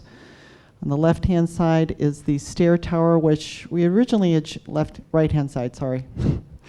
Which we originally shown in green, which was supposed to replicate the lean-to areas, and I'd rather play that area down, so we did a reiteration of this elevation on the next slide. We're, again, booking both ends of the elevation with the brick material on the left and on the right with the gymnasium on the left, and then going again to that more creamier color and kind of softening the elevation instead of making it look as stark as it did previously. I think I have a comparison of this elevation as well. Here's a close-up of that, as well as the comparison. The green vertical things that you're seeing there are actually the downspouts coming down from the gutters on the standing seam metal roof, which is the color to match the existing standing seam metal roofs on campus. Again, trying to tie the campus together. Going back to that, is there any preference, any thing you could offer of one that you preferred over the other? Kind of looking for direction and moving forward. What with the cream color? Go to the front slide. Go to the bus loop side.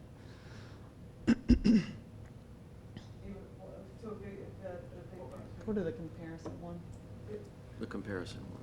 Next. Is there a way to, I know you have that, I'll call it polka dotted color, but I don't, for lack of a better term, speckled. You have it there to tie the building in with other parts of the building. Can we reduce the amount of Two things to area consider. that's Two things to speckled? consider. You're not seeing this with the covered walkways in front of it, which is going to block a lot of this elevation.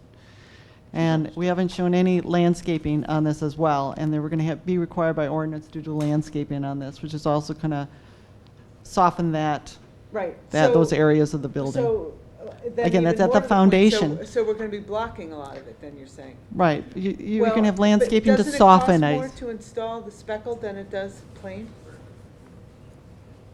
I mean, I see this as a cost savings as well as a aesthetic improvement. What you have there down below the speckled stuff is actually going to cost a little bit more. I don't know that it's going to be significant. We would be happy to estimate it both ways for you to have a choice. I don't know, other board members' thoughts? I mean, you know, I don't have a picture in my mind. I don't know if you have a picture in your slides. I can't remember of where the rest of the building is speckled. Can you put that picture? Yeah, there is a picture. Tower is the only picture that shows that. One more. It's there. Right Yeah. there. So it's at the E building, library, wing of. And building where the else on the campus. site is that speckled? It's primarily on that I building. think it's only isn't it? found on the E building. There might be something on the link. Is there something on the link in the back? On the back end. I don't know, maybe you can, I don't know. I just suggest that you maybe play with that a little bit to see if you can tie the two buildings together with a little bit of it and then reduce it, the amount of it. And it looks much better in real life than it does in the rendering because of the starkness of the colors. Right, But right. How about the white versus the Cream. tan green? I like the cream better than the white myself. Agreed. When we met with Penn Valley Civic Association, one of the comments based on the design we had at that time was that they thought we should reduce the amount of green. So what you see at the top is a reduction over what we had shown them, right? Yeah, actually over the windows on where we have the white horizontal band above the windows and below the windows, we had shown that as green panels before. And they're saying, you know, we understand that it's the dragons and green needs to be represented somehow in the building, but, you know, can you tone it down a little bit? Didn't they understand we're just trying to build a green building? Is there something wrong with that? Not going there. Okay, great, thank you. Good comments. One more thing. Don't have, it's going to be quick, but, and we'll come back to you in the future here with more information on this. And Damien had said this, there was also, in the cost estimates was some numbers in there for the loading dock expansion, which were not part of the original budgetary numbers. What we're looking at doing is expanding the loading dock and providing additional capacity for the cooler and the freezer areas there that you see on the loading dock. So we're working with the food service consultant, and we'll have some more information to you shortly. So the idea here is to take the dock, which ends there, and extend it out through where this dumpster is sitting, so that this refrigerator box can be shifted all the way out. We'll actually have a new box, but so we'll have a large refrigerator box that will be completely outside. Right now, a portion of this sticks into the kitchen, so this will give the kitchen a little bit more room. Excellent, yeah. And then, again, this gets extended out. We'll have a second box that would be a freezer box that would sit basically right here and extend out on the new loading dock. And then the loading dock itself would still be out here, would still be functional.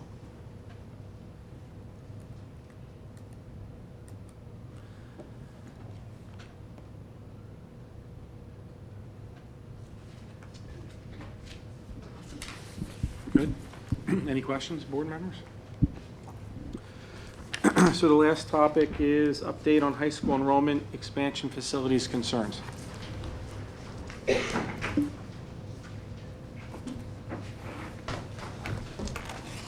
And it's our intention also to do this again on Monday evening, so I know some people are hard pressed on the time here this morning. I think also just for the general public, more likely to tune into a business meeting than a facilities committee meeting. I think it would be very helpful. Okay, so we're going to take a look at facilities aspects of the fact that the enrollment at the high schools will increase. So that specifically is looking at classrooms and then parking and traffic. So I'll talk about the classrooms first. Just want to review with you our planning team that we put together, consisting of the original high school architect and civil engineer, as well as Gilbert looking at the DAO classrooms, Moore Engineering, who was the principal designer on the renovation of the DAO, and our traffic engineer and attorney. We've met with the township twice now. Is this going to be on the website, this slideshow? Yes.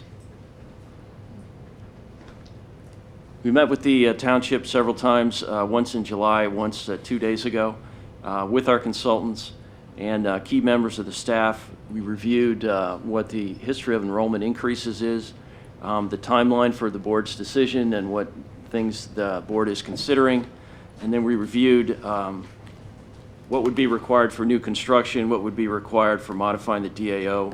We reviewed the previous high school's approvals with a focus on the impervious surface and the parking, and then just this week we reviewed with them the preliminary results of the traffic and parking study.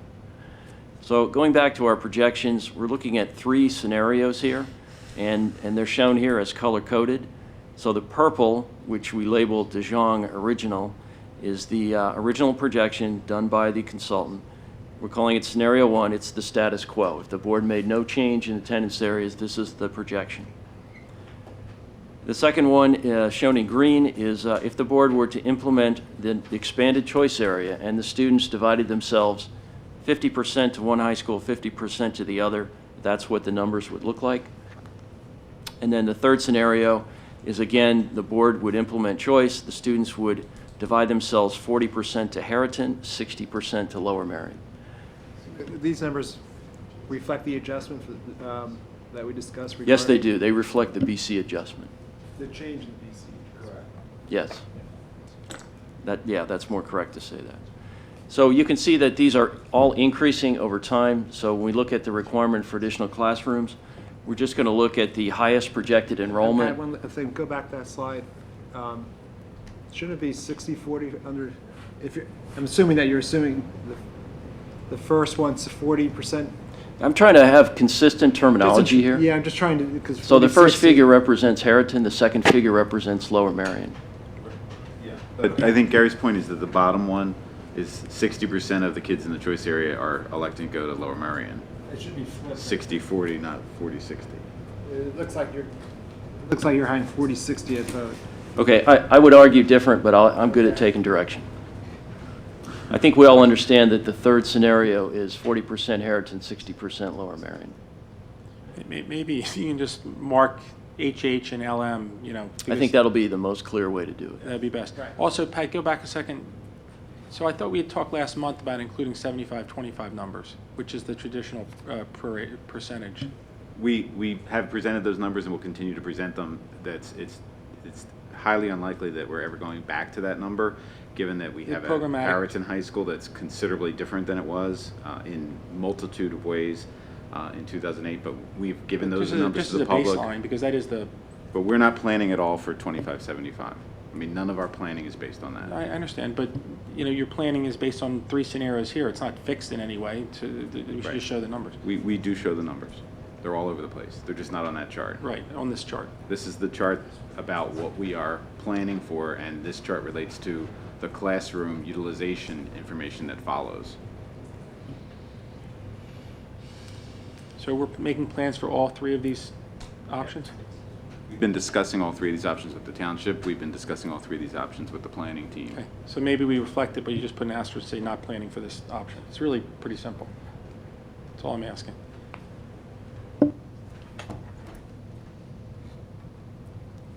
So we're concentrating on the highest projected enrollment, which occurs in 21-22.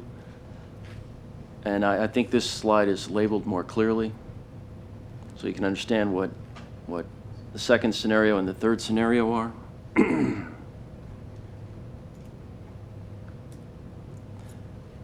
superintendent has stated on other occasions that while the schools were built for 1,250 students each, he believes that we can deliver our program sufficient to hold up to 1,400 students per high school. So in calculating additional required classrooms, I used a simple formula. I found the difference between the highest projected enrollment and 1,400. I divided that by 25 students per class, and I rounded up. So if you look at each of the scenarios, I've indicated the number of additional classrooms we would need for each high school based on that calculation. So what I'm now going to do is show you various options where we could achieve that. The first, we'll look at Harriton High School. This is an overhead view of Harriton. I'm focusing in on this portion of the building, which is in the rear, and it's right outside of the fitness room and next to the locker rooms. This is the architect's concept for adding on in a permanent fashion to the building. It's an extension of the 3-story classroom wing, and it fits into the building. As you see there, I'm going to go floor by floor to give you a better idea. On the first floor, we could create 3 classrooms, and the new portion of this is this hallway, which is currently outside, and these windows from the fitness center look out. We would create a corridor, 3 classrooms, exit, and a stair tower. Now, the change from last time I presented this is that now I'm including 4 science rooms in the 10 classroom addition. So the next level shows 2 science labs. The labs are larger than your standard classroom, so we only get 2 on the floor. We also need a prep room to support it, and to do that, we've gone into an existing classroom that is an oversized classroom and taken some space away to create a prep room, and we're left with about a 750 square foot classroom, which is still a pretty decent sized classroom. So the second and third floor both look like this.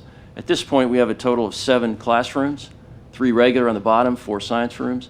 So in order to get 10, we go back down to the second floor and we create an infill over the top of the fitness center.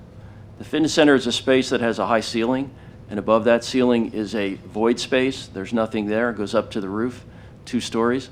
There is a bunch of ductwork that runs through there, but we could move that. We could bring the steel in, create another floor, and create these 3 classrooms. So that's the option for 10 classrooms. The next option you saw at Harriton was a requirement for 4 classrooms. We're going to basically do the same thing, except we're going to do 2 floors. And if you do 2 floors, you get 5 classrooms, not 4. So that's why I'm calling it 5. And we've reduced the number of science rooms. Now, we were also asked to look at this from a temporary point of view, or rather using modular classrooms.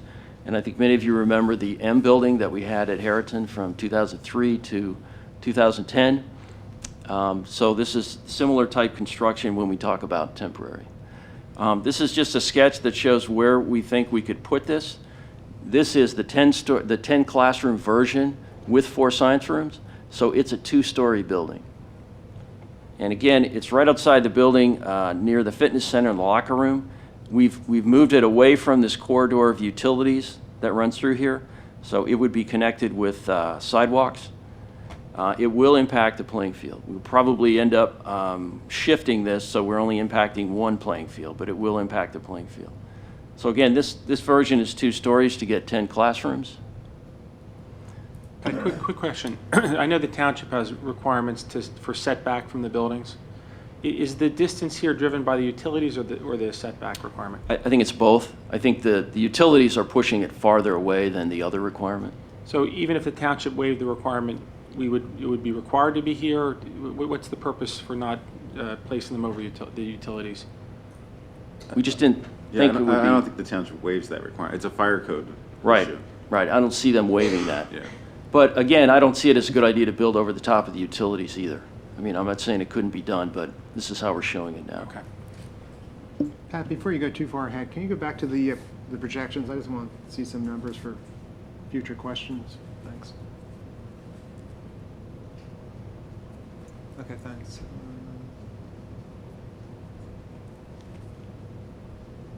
Okay, thanks.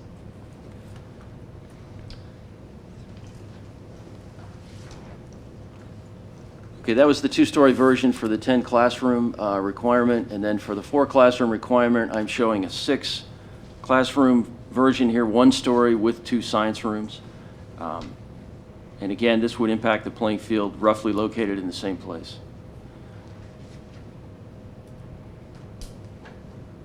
I'm going to show you cost estimates for this. We did, in fact, take into account impervious surface, stormwater management, and again, by adding the science rooms, we're taking into account what the increase, the educational programming required by the increase in students.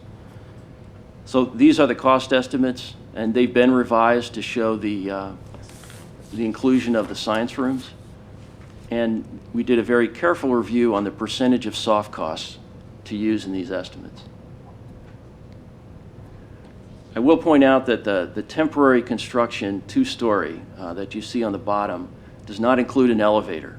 And I was informed this week by the township that we would have to get a waiver from the state if we were in that situation and we did not want to do an elevator. I think we could make a case that we could provide adequate program by not having an elevator, but we would have to go and get a waiver. So that cost is not in. It's about $150,000. Let me turn over to the DAO now.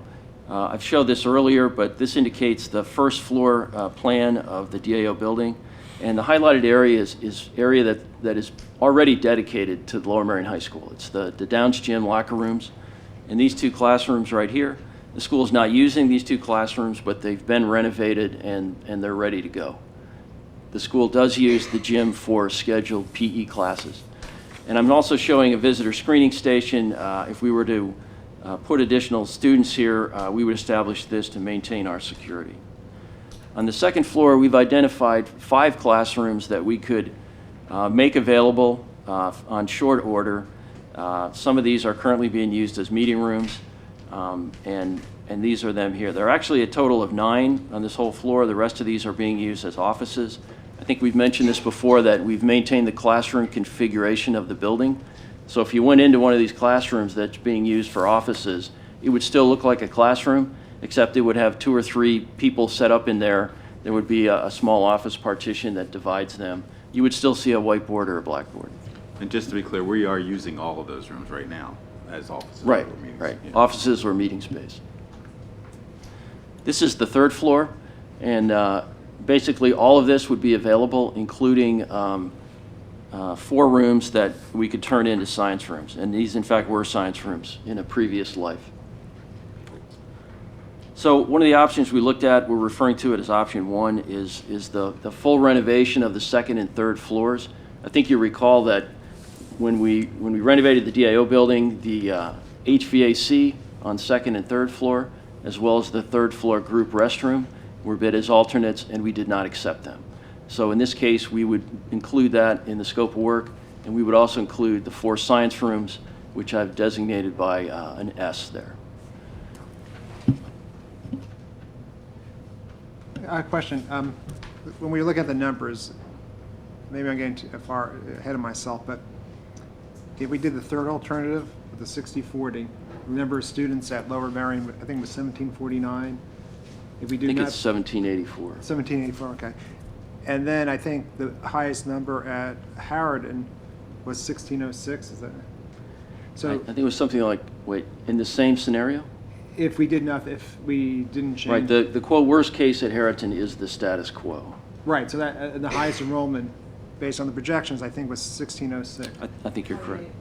1628, so you're looking at approximately 100, what, 160, a little less difference in number of students. So that differential, does that necessitate an additional science lab? I mean, you're using 4 labs at both, so the question is, if you have 100 and roughly, I think it's 58 more students, does that necessitate a 5th lab at Lower Merion because of the increased enrollment, the higher increased enrollment? Or you feel comfortable that 4 is going to be sufficient? Actually, the next thing I'm going to do is show you a couple options that only have 2 science rooms to address that concern. That's why you had questions at the beginning. 4 is what the high school administration said they would need, given those numbers. The only question I'm asking is, based on the differential between the 2 highest enrollments, depending which scenario you go to, why you then would need the same number of science labs at each high school. That's all. You're right, and as if you'll recall, on the at Harriton we had an option that showed fewer classrooms, including only 2 science rooms, and that was the reason for that. And an option of 10 classrooms with 4 science rooms, and an option of 5 classrooms. I with think 2 we'll go back science. and take a look. Okay. I think I understand the question. This next one is basically the same thing, but we only fit out 2 science rooms in case we determined that we didn't have a need for all 4 right now, and the other 2 could be used as regular classrooms and fitted out later. So they're designated right here as science rooms. These over here would not be fitted out at that time. So there's a little bit of savings there. The other option is if we just focused on the second floor, renovated the second floor with new HVAC and created science rooms. In the creation of science rooms, again, because they're larger than regular classrooms, we lose one classroom. There were a total of 9 on this floor. This turns out to be 8. And we would not do anything to the third floor. Except the 12. Except the toilet rooms, right.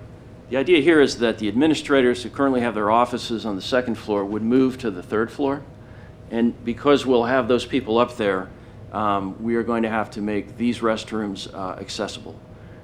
We do not have to create the group restrooms, which by definition would be accessible.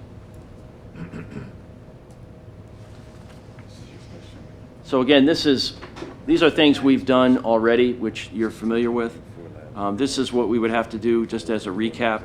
The HVAC, the group restrooms being the most expensive. Science labs, classroom fit out is my term to refer to, making sure that each classroom has an updated whiteboard, tack boards, projector, etc.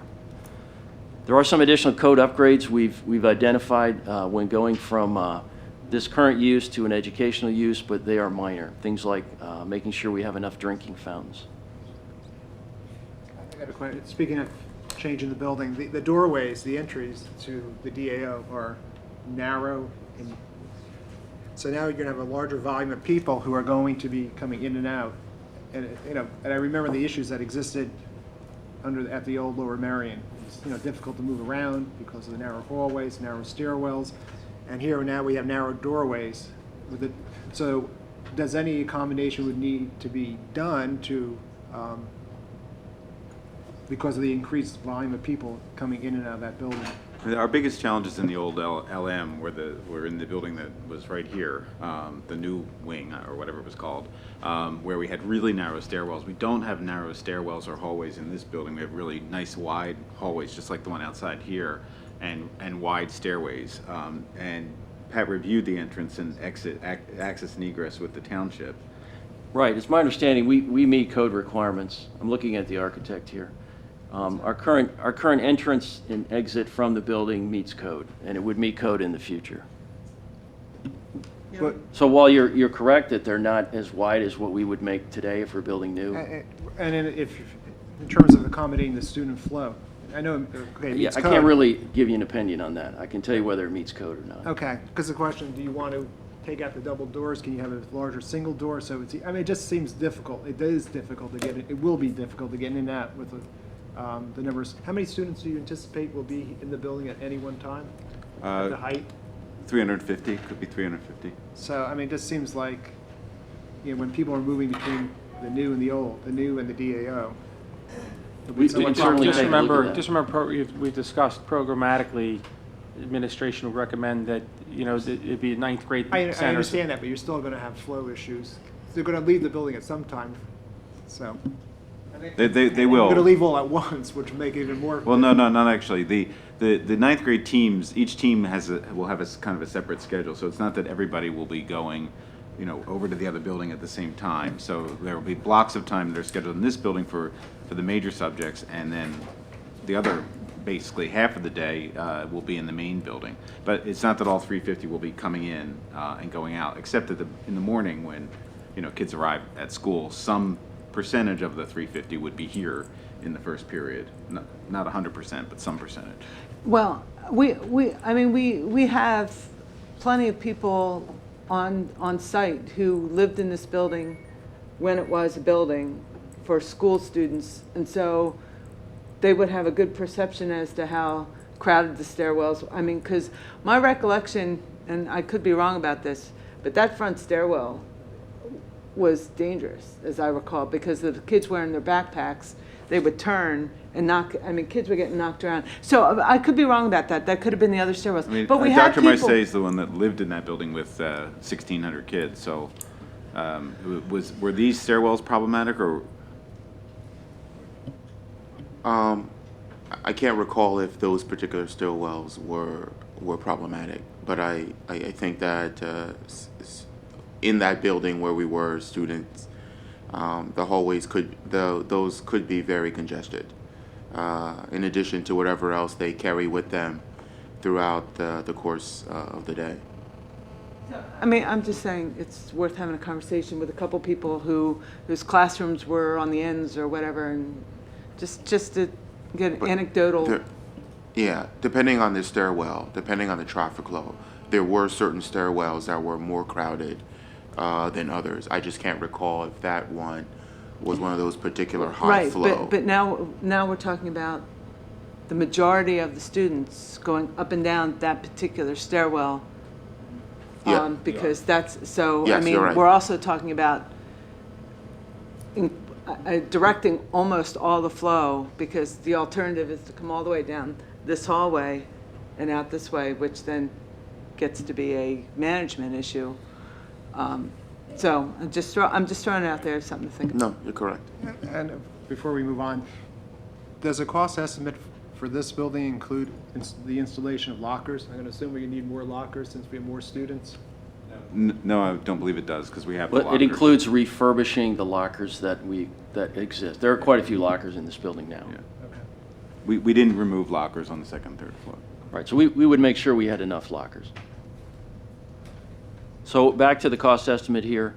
And again, the other thing, and we showed this last month, is we were asked to take a look at constructing a covered walkway so the students could pass from the new building to the old building under cover. So this is the architect's concept.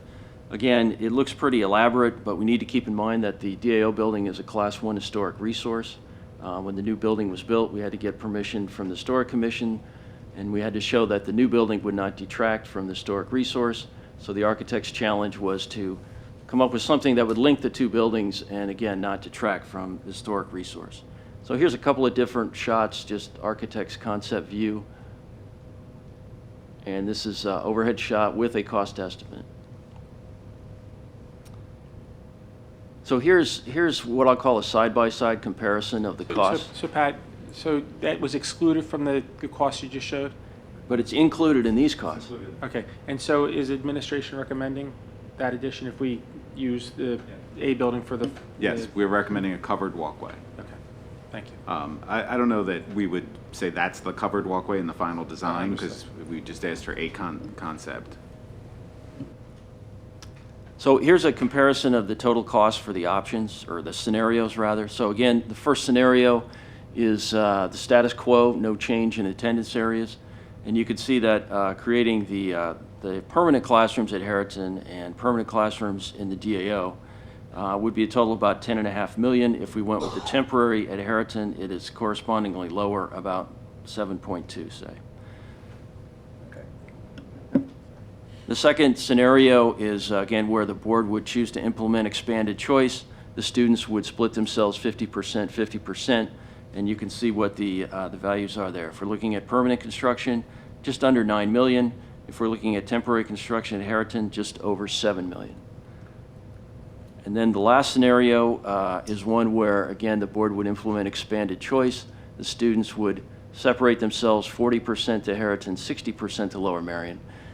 In that case, the numbers tell us we only need one classroom at Harriton, but in that case, we would not seek to build a classroom. We would come up with an alternative way to accommodate that.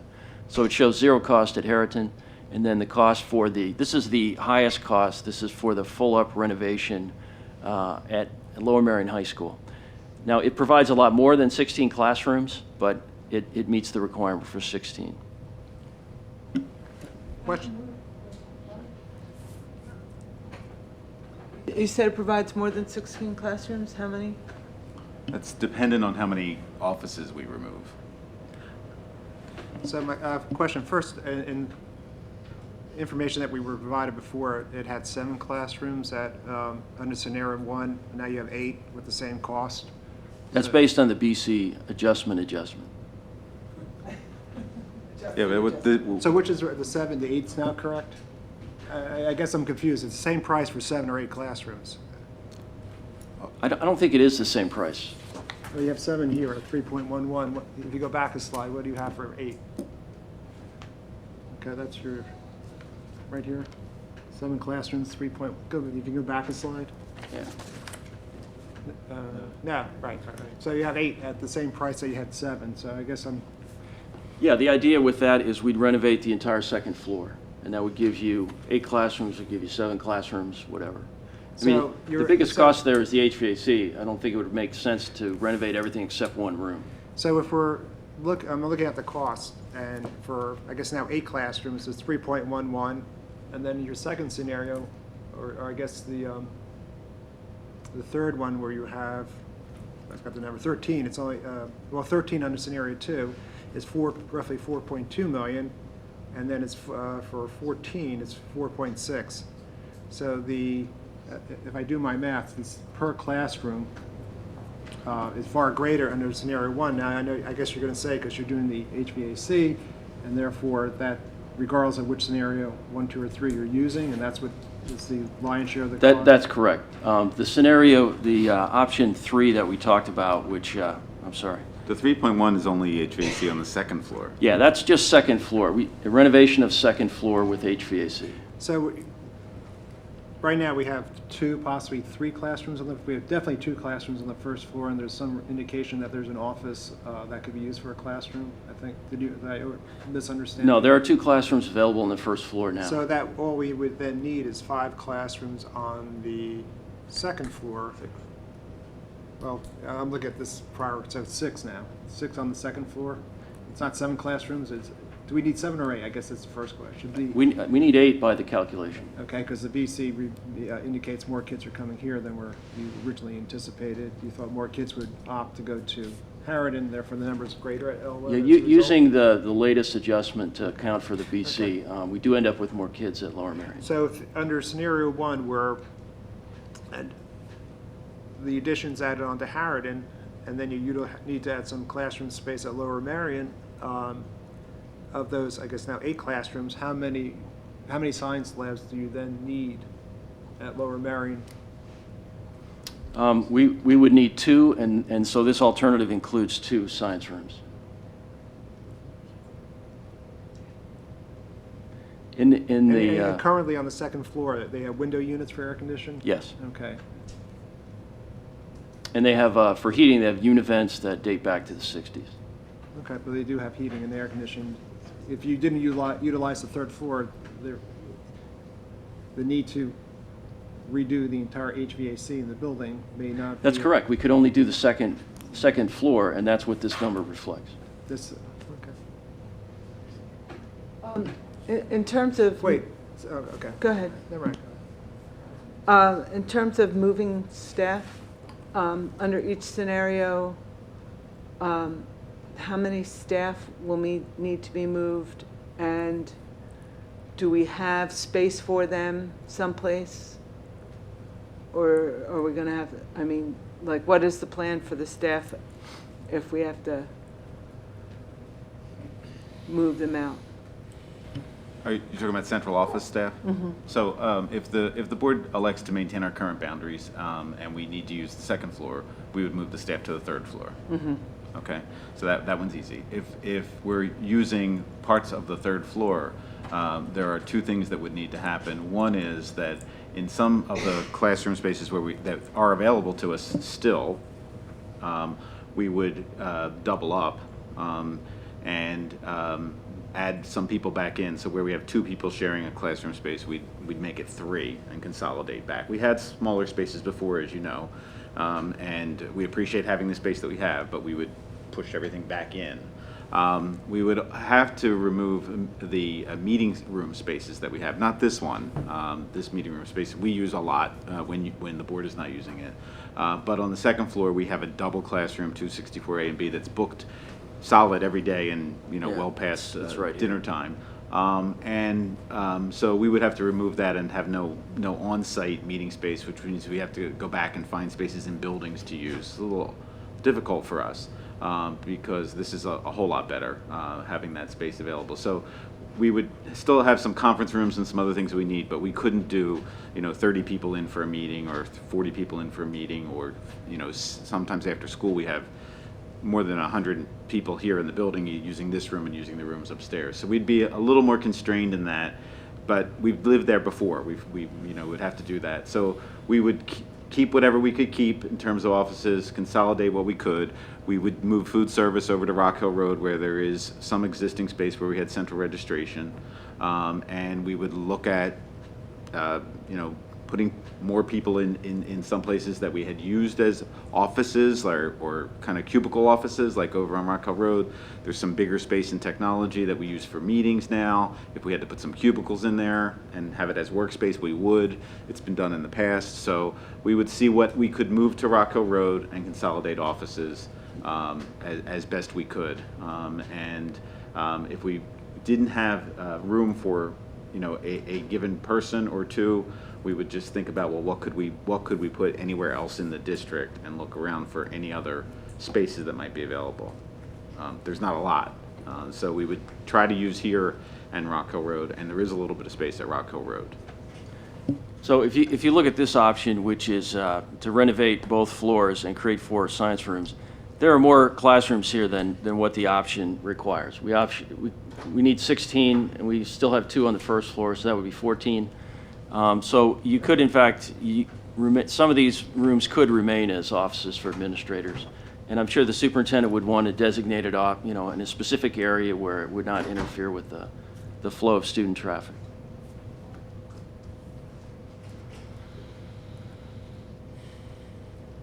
Okay, so that's the cost estimates.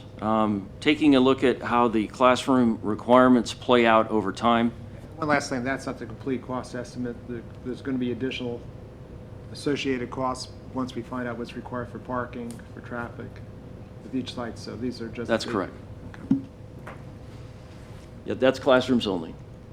So looking back to the scenarios here, I just indicated with the same calculation how many classrooms would be needed at any one point in time. And this is based on the straight calculation. After we sat down with the high school principal, Lower Merion High School principal and his team, they figured out how they would use this, how they would gradually start to use additional classrooms. They came up with this idea. We would be able to get 4 classrooms in the 15-16 year by using the first and second floor. In the next year, the straight calculation gave us 7 classrooms. From a programmatic point of view, they would want to have 8 so that they could keep the same programs together. Pat? Can you go back a slide? Oh, go ahead. Go ahead, yeah. Well, no, I need this slide. It would be helpful for me for my question. So we've talked about a couple times that the more time you have to plan, the better, correct? Yes. Okay, so if we could delay the 16-17 population of LM for another year, so maybe make 15-16 maybe only 2 or even none, and then 16-17 make that the year of 4, and then 17-18 the year of 8. That extra year could be helpful in terms of planning and preparing, correct? Because you said the more it could be. I don't know the feasibility of it. I'm not one of the educators. That's okay. Hopefully, when I've asked for a projection that delays for 2 years the implementation of the expansion of the choice area, and I think it's possible that if we delay it for 2 years, we would buy ourselves a couple more, at least another year, maybe even 2, before we have to dive in on renovations at LM. So I'm just asking, would the extra year be helpful for you guys? More time is always good. Yeah, okay. Can you go back a slide?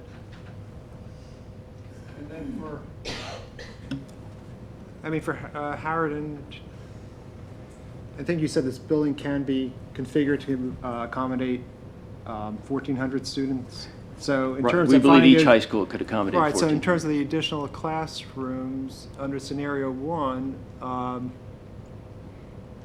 nothing really needs to be done. It's 3 classrooms. You don't bounce over the 1,400 till 2018-19. That's when you first have to kick in new classrooms. So I think it's 17-18, but you're correct. Well, it's 1367. Which I'm looking at Howard in the top Harriet, line. okay. Right, You're correct. 1,400. 18-19. Right. Yeah, so nothing would need, you have 4 years of, I guess 5 years of the 4 years where nothing, the building is fine up to that point before you really need, and I know you need lead time to eventually Right, no, start. you're right, that's what this shows, yes. So consistent with what Diane was asking, what would happen in Lower Merion, Harridan could also accommodate the additional students up to, I guess, 18, 19, before additional classrooms need to be added. So Based on this, yes. Pat, can you go back to the costs slide?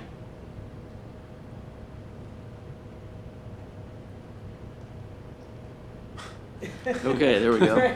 Thank you. So these costs are just to add the classroom facilities, Correct. and in the case of Lower Merion, adds the includes an estimated cost for the walkway between the two buildings. Correct.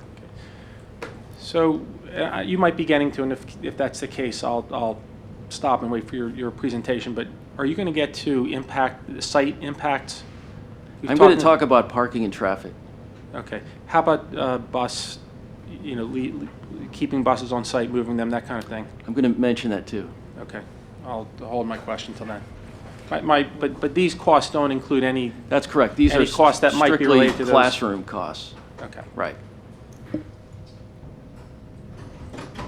And it does or doesn't include the covered walkway? It does include the covered walkway. Okay. Okay, so like I mentioned, you can look at this over time, and this can also give you a clue as to when you would want to do renovations. In the way we've laid this out here, if we wanted to use the third floor for 17, 18, you know, we'd have to have it ready to go by the summer of 17. I showed this last time. This is the absolute minimum lead time required for design, construction, and bidding. This is assuming all the stars are lined up, we have all the consultants on hand, et cetera. Where we would be required to get land development, it assumes land development proceeds concurrent with design. And that would be Harridan, where we need land development. If we're going to make modifications to the DAO building, we don't need land development to do that.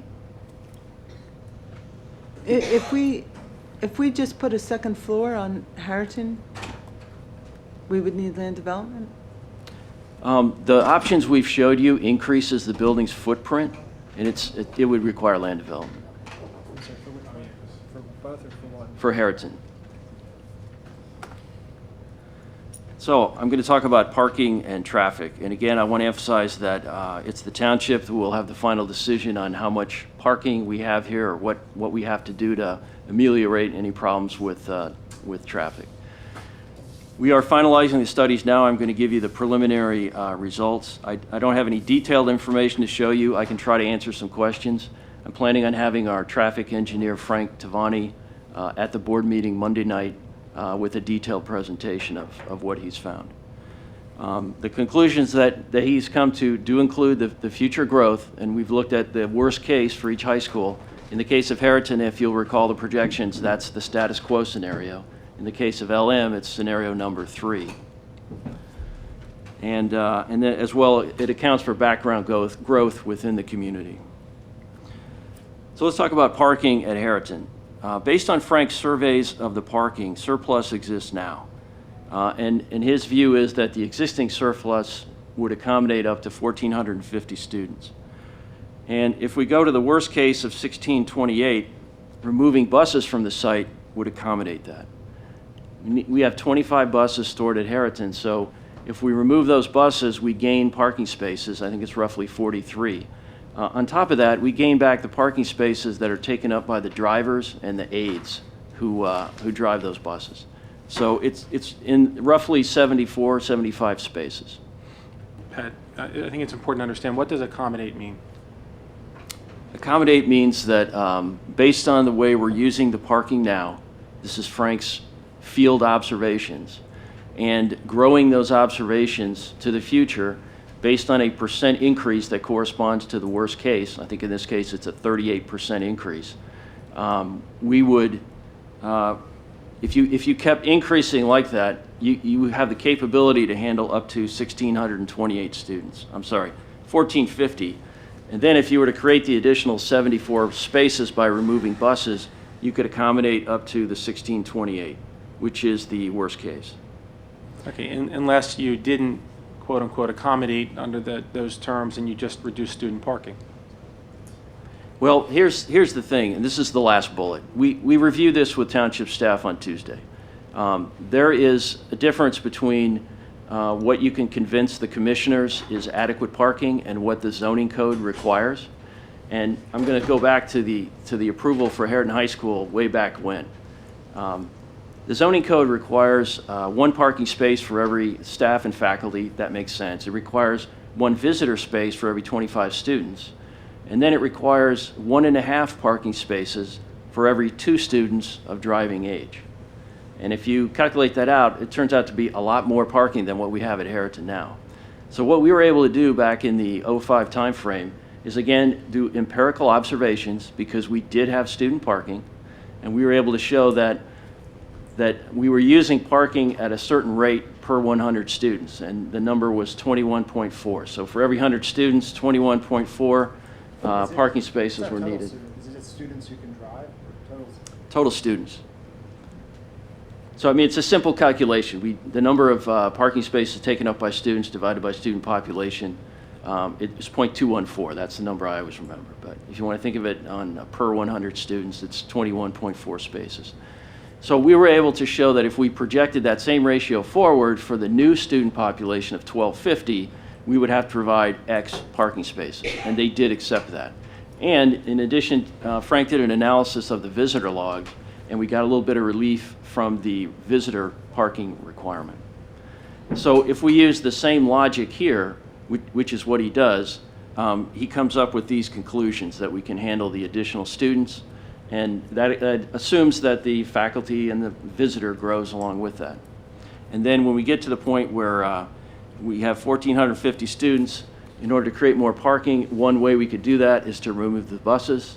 If we did that, creating the additional 74 spaces, we could accommodate the 1628, which is the worst case. Okay, but I just think it's important to know that moving buses off-site will cost money, and maybe you'll touch upon that. We'll talk about it later, but it's not insignificant. And if one option is, and I don't know if you've considered here or not, is just to reduce student parking, assuming the township allows it. I mean, the township is a key player in this discussion, should we decide to have it as a group.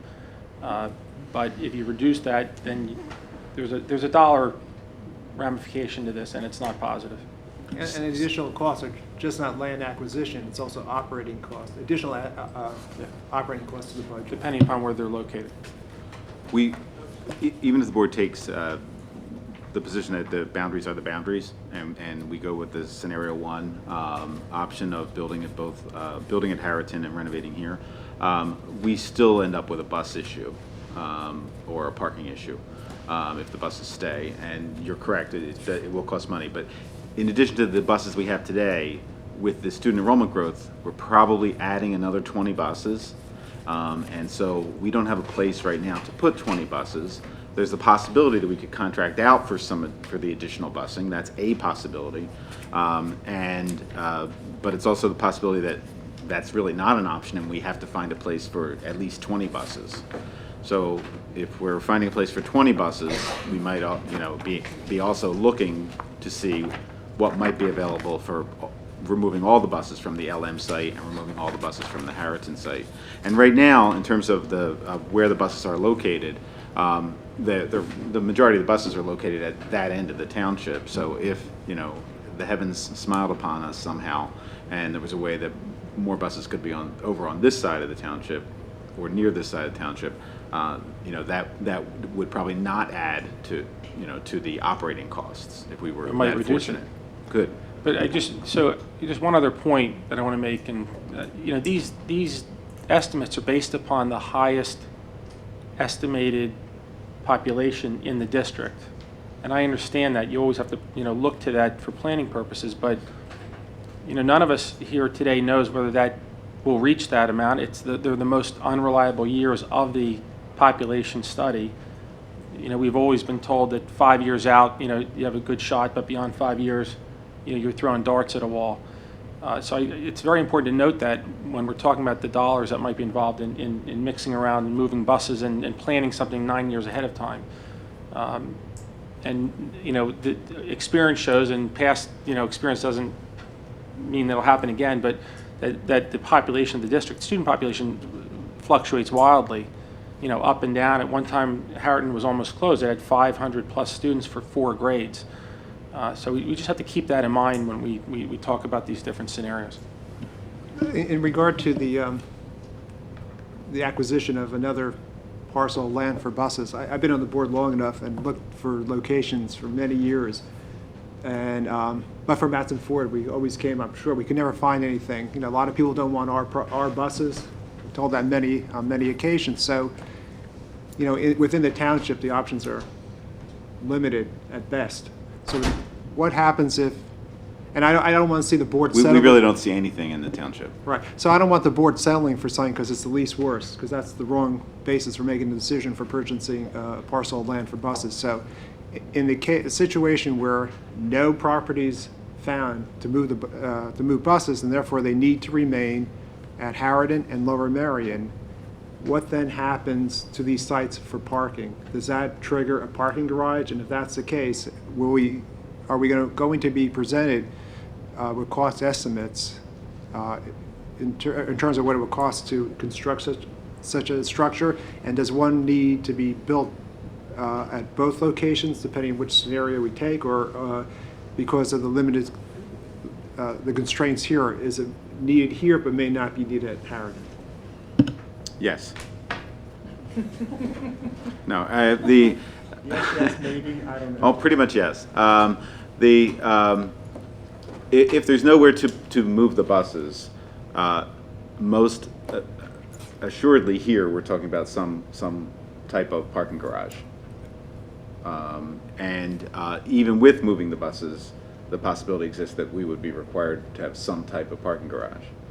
Now, if the buses went away here, the parking garage, could be in the bus corral, and depending on the size of it, it could not be very ugly or difficult to manage. And if Harriton is at 1628 and the buses don't go away, we'd be looking at some type of parking structure there as well, right? Right, there is some surface reserve parking, 20 spaces that's available, but that's only 20 spaces. But just one other point to Gary's questions, and I may not have answered all of them, but we're really not talking about the 50 buses now. We're talking about 70 to 75 buses that would need to find a phone, right? That would need to find a home. Phone home. So that, one last thing. So right now, people are focused on the numbers that Pat presented today in terms of what the two alternatives are going to cost. It'd be helpful if we had some sense what additional costs, whether it be acquisition of land or the construction of a parking garage, and get some sense also in terms of the difference in structure between the two sites, and I guess the hurdles that we would have to clear maybe at this site, or that we may not have to clear at Harriton, or vice versa. We're working on that, and the parking study, as we said in the spring, had to wait until school was back in operations. All the schools were back in operations. The parking study took a while to complete, parking and traffic. We just got that information night before last and reviewed it, and so we're working on the next set of, if this, what goes with this scenario, what would have to happen in each site, what goes with this scenario, what goes with this scenario, if there was an opportunity to remove the buses, the solutions are cleaner and better. If there was no opportunity to remove the buses, they're more difficult. There's expense anyway. There is expense anyway, and we'll try to connect those expenses to each scenario. And that's fine, because people seem to be focused on specific scenarios, so I just want to make And sure. we've tried to be clear in what we've printed, And I know you have, but that this is sometimes about people, classrooms and sometimes and people get science labs. focused on specific numbers, and I want to make sure that we have all the dollars on the table so they can do an accurate comparison. We are working as fast as we can to do that. Pat, in Frank Devani's assessment over at Harriton, did that include the reserve spaces? Or No, it did not. So, and would you say there's about 20? There are 20 surface parking spaces. So before we have to, I mean, that gives us 20 more that we have before we have to Yes. start moving stuff around. Yes. And second question is, I know it's not desirable, and I know this is not what we would, ideally want to do, but it worked for, it worked sort of for years and years here, the sardine parking of the buses. And could we sardine park the buses, for lack of a better term, at Matson Ford? Because I know that there's a really large space in between the two lines of buses, but it allows for nice, and we don't have to worry about dings. They still have to back in, but we don't have to worry about. One of the problems we had when they were back there was, Right. mirrors getting clipped. We refer and to things it like as that. striking fixed object. Yeah. Yes. But I mean, so I know it's not ideal, but if the alternative is millions of dollars in new property and operating costs, might, a dinged bus here or there be a less expensive option? And could we also at some point, this does not have to be done now, this would be down the line perhaps, but could we look at the possibility of, for lack of a better term, sardine parking the additional buses at the Matson Ford site? And that would also include sort of smushing in all the cars as well, but, I mean, it's... Limitations in terms of the number of buses we're allowed to park there? No, I don't believe so. I think our limitation is overall space. I refer to this as the valet-style parking, okay? Valet-style parking. In order for that to work, and you recall we had this in the old days in the back, you have to have enough room to, quote, unpack the buses in the morning. And over here, that's what we do. We have one guy who comes in first, and he starts to move buses out and stage them around the circle. I don't know that we have enough room to do that up at Matson Ford. Certainly, some of it could be done, and I have discussed that with the transportation staff, but I think overall we're limited on doing that. Well, even if we just double team the parking that's put aside for drivers, and at the end of the night, as the drivers leave, put buses. I don't know. I mean, I just think if we got a little creative, certainly we could probably fit more buses on there than we do. And, how many more would be the question. Okay, I think it could create a situation that's pretty difficult to manage, but we could certainly look at it. One quick question. I think you said the number, but I'm not positive. Under the Harridan, on the Harridan page for the traffic study, it said a significant parking surplus. Can you just quantify? Significant means something different to everybody. Is that the 20 spots you referred to? No, it is not. Let me just refer to Frank's initial observations here.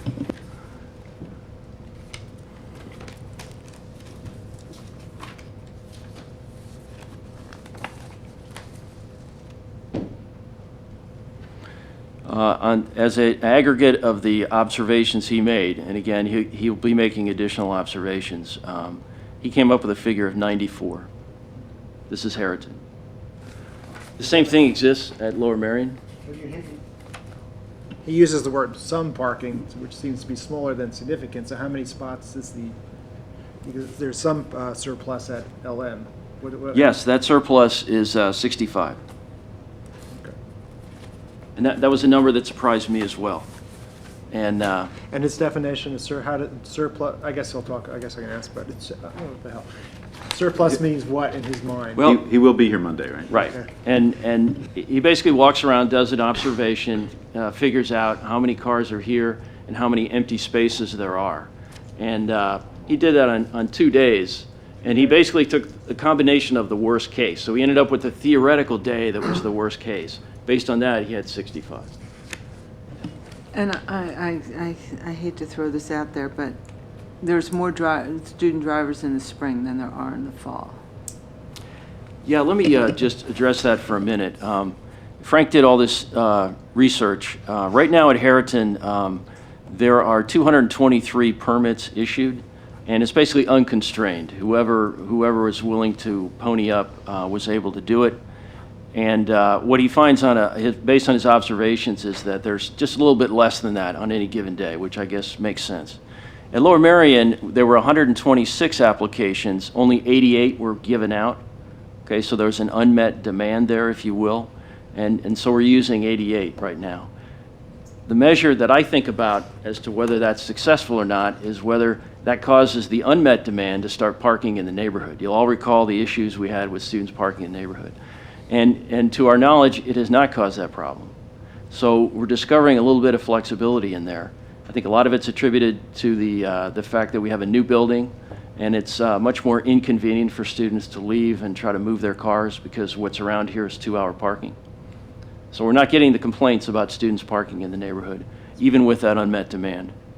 It's harder to get out of the building and move your car. It is Yes, it harder is. to get out. The exits and entrances are, camera monitored in a way that the old building was not. You recall also that when I talked about the approval for Harriton back in '05, we were able to calculate this empirical ratio, which was 0.214. And his observed ratio is actually less than that. And when we did Lower Merion, even though we could not find this exact number that was approved, we're pretty confident that we applied 1/2 of that factor. And his empirical observations this month are that it's actually less than that. The 88 spaces is less than that. Now, I guess he used the 126 application. So again, this goes back to the notion of if you can show what you can survive with empirically and then project that forward and be able to accommodate that in some fashion, then it goes to the last bullet on the slide here where there's still additional code required parking and the township makes you put that in reserve. And I think you're familiar with that concept. And we're also talking of, when we talk about expanding this choice zone, I think we're talking about expanding it as a walk zone. So I don't know that we would necessarily need more buses for this site. And we may actually need fewer buses because I think that's a conversation we need to have. It hasn't been made clear to me that we're talking about changing there's conversation, public conversation about more kids walking, but we haven't had a conversation where we officially were changing the high school transportation requirements. So if okay, that's a well, conversation, then I would like to say that that's an important conversation to have because Okay. one of the biggest driving factors that we're hearing from the public on why we should be expanding the choice zone is for walking. And so and I that think would we should require us also- to change our policy on where we offer transportation Yeah, for high school yeah, students. I think so. Because I we haven't mean, had that conversation yet. But I think that we need to have that. So it's our policy, not a state mandated policy, that if you live X amount, The state for secondary students is much larger than our area. and And just a- there's a lot of caveats about, dangerous intersections and all that stuff, but, yes, our transportation policy is not what the state requires. It's more beneficial to families than what the state requires. And I know it's speculative at this point, but there's been several articles about expansion within the township with apartment buildings, most of which seem to be on the eastern side of the township. And I know, so the question, how can you factor in that possibility when we don't, at this point, we don't know what's going to happen, how many students, but yet it could skew the numbers of kids who are in the attendance boundaries for Lower Merion. And I know we have that new policy which gives up to the superintendent the ability to dictate where, I guess, children in new developments end up. But with that said, it adds additional costs when you start randomly, moving kids to go to a different school. I mean, it just complicates the process. So do we have any indication from the township in terms of how fastly this is going to move, in terms of what those sites are going to look like in terms of development? We don't know more than the public information about the timelines for any of these projects. Policy 206 was modified. I wouldn't like to use the word dictate, but that gives the superintendent the authority to decide when there's a large-scale community that's coming on board, that the superintendent has the ability to look at the attendance areas and look at school capacities and say, since we're providing buses anyway, because all these new apartment buildings are outside of walk zones for schools, the ones that are on the books right now, and since we're providing transportation anyway, does it make sense to add these kids to Kinwood, for example, where there, it may or may not be space, or Belmont Hills? And so, there is the ability to do that, which then leads to the Walsh Valley BC and the LM and HH. So there is some ability to manage that, but we don't know that everything that's on the books will be approved. There were things that were approved when I got here 6 years ago that have never been built. And there are now multiple things approved, and we don't know the timelines for when they come on board. And the ones that were approved when DeJong Healy did the study are factored in, but anything beyond that was not. And there certainly have been a few approved since then. I guess just going back to the idea of student parking, I think we'd all agree that the situation for student parking is much different at Lower Merion than it is at Harriton, and especially because of the neighborhood. And now if choice is expanded, we probably will see a lot more walkers, and that's why it's a totally different demand for student parking at Lower Merion. Let me go on to the parking at Lower Merion. Again, I mentioned a surplus exists. The consultant's opinion is that with some minor changes in how we allocate spaces, we could be able to accommodate up to 1,550 students, and if we took the buses off, we could make the 1,800, which would handle the worst case. The margin of additional spaces in that case is less than what it would be at Harriton by removing the buses, but it looks like it would work. And again, this is all based on the idea of using the empirical site-derived parking calculations, projecting that forward, and then the township would have us put the remaining parking in reserve. Pat, do you have, way back when, we talked about putting a deck over top of the I have bus. that. How many spaces do we get, do you know? And can you dig that out somewhere? I have it, and I can dig it out, and I will talk about it Monday night. Okay, Is that because okay? that seems like, I mean, it's expensive, but it's less expensive than than moving the buses off-site, for example. And so I'd be curious how many we can get by doing that. I think my recollection was there would be no buses there. It would be all parking. The number of spots that we got was so, The bus would be underneath, the buses would stay underneath and the parking would be above. I don't know, it's just. There is actually two options. You could do an option where the buses stay and an option where the buses go, and see, what the numbers. I can show you that. And we have a parking garage already approved and on the books for Welsh Valley? Yeah, we do. That dates all the way back to like 96 or 97. I wanted to talk about this concept of reserve parking. When we did Harriton, got the approval, we were able to show that we only needed X parking spaces. They made us put the remainder of code-required parking in reserve. Of that total, 20 went into a surface parking that was factored into impervious surface and stormwater management and all that, and we could build that, and that would be fairly simple.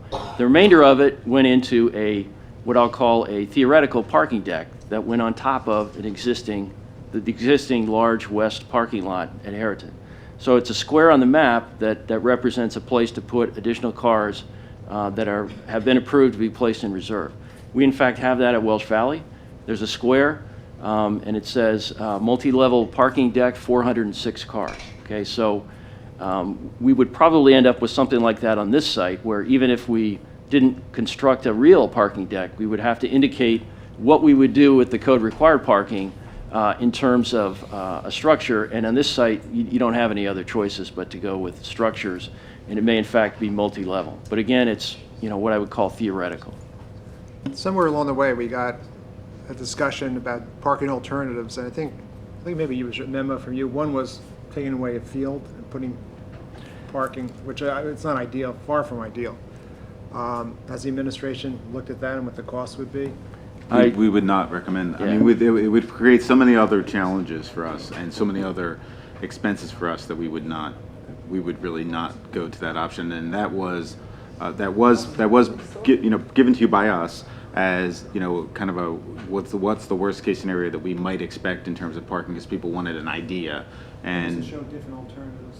yeah, it was, but it was based on if you applied what we knew about the code to the student populations, and the traffic study and the parking study was done, and you know we're not at that same level of need as we were in what we possibly envisioned early on.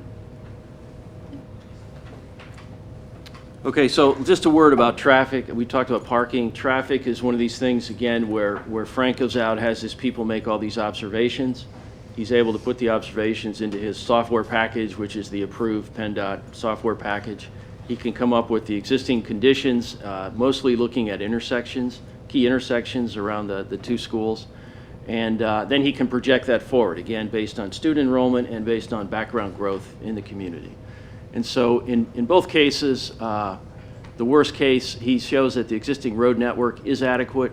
There are some minor things that would have to be done, signal revision at Old Gulf and Ithan. And by signal revision, we're talking about timing, changing the timing, which is pretty easy to do. How about Owen? Is it Owen and Montgomery?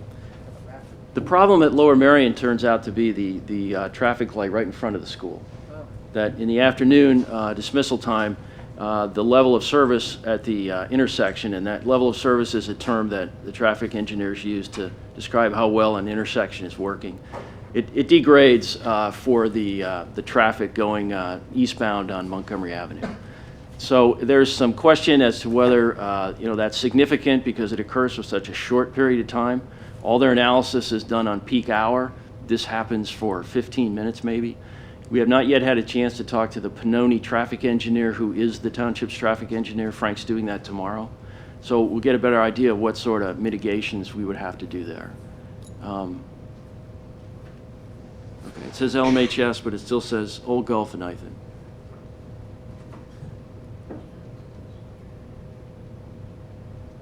Okay, so I didn't update the slide for Lower Merion, but again, as I described, it would be the traffic signal in front. As a result of the investigation, Frank's also, with his contacts at PennDOT, looking at trying to help out our current situation here with increasing some green time, especially at Owen and Montgomery. Where's the no turn on red sign at Oak Gulf? Yeah, or put between hours you can't do it. You know, that is one of the things that he talked about. Frank's the expert. Yeah. He'll do a nice job. It'll be lots of charts and graphs, but he'll do a nice job explaining it. And again, as he pointed out to me, as we project these numbers forward, the same thing holds true with parking and traffic. It's something that's not going to happen next year, the year after, the year after. It's something that's out there that we're gradually going to work into. Thank you, everyone, for coming, and see you Monday night.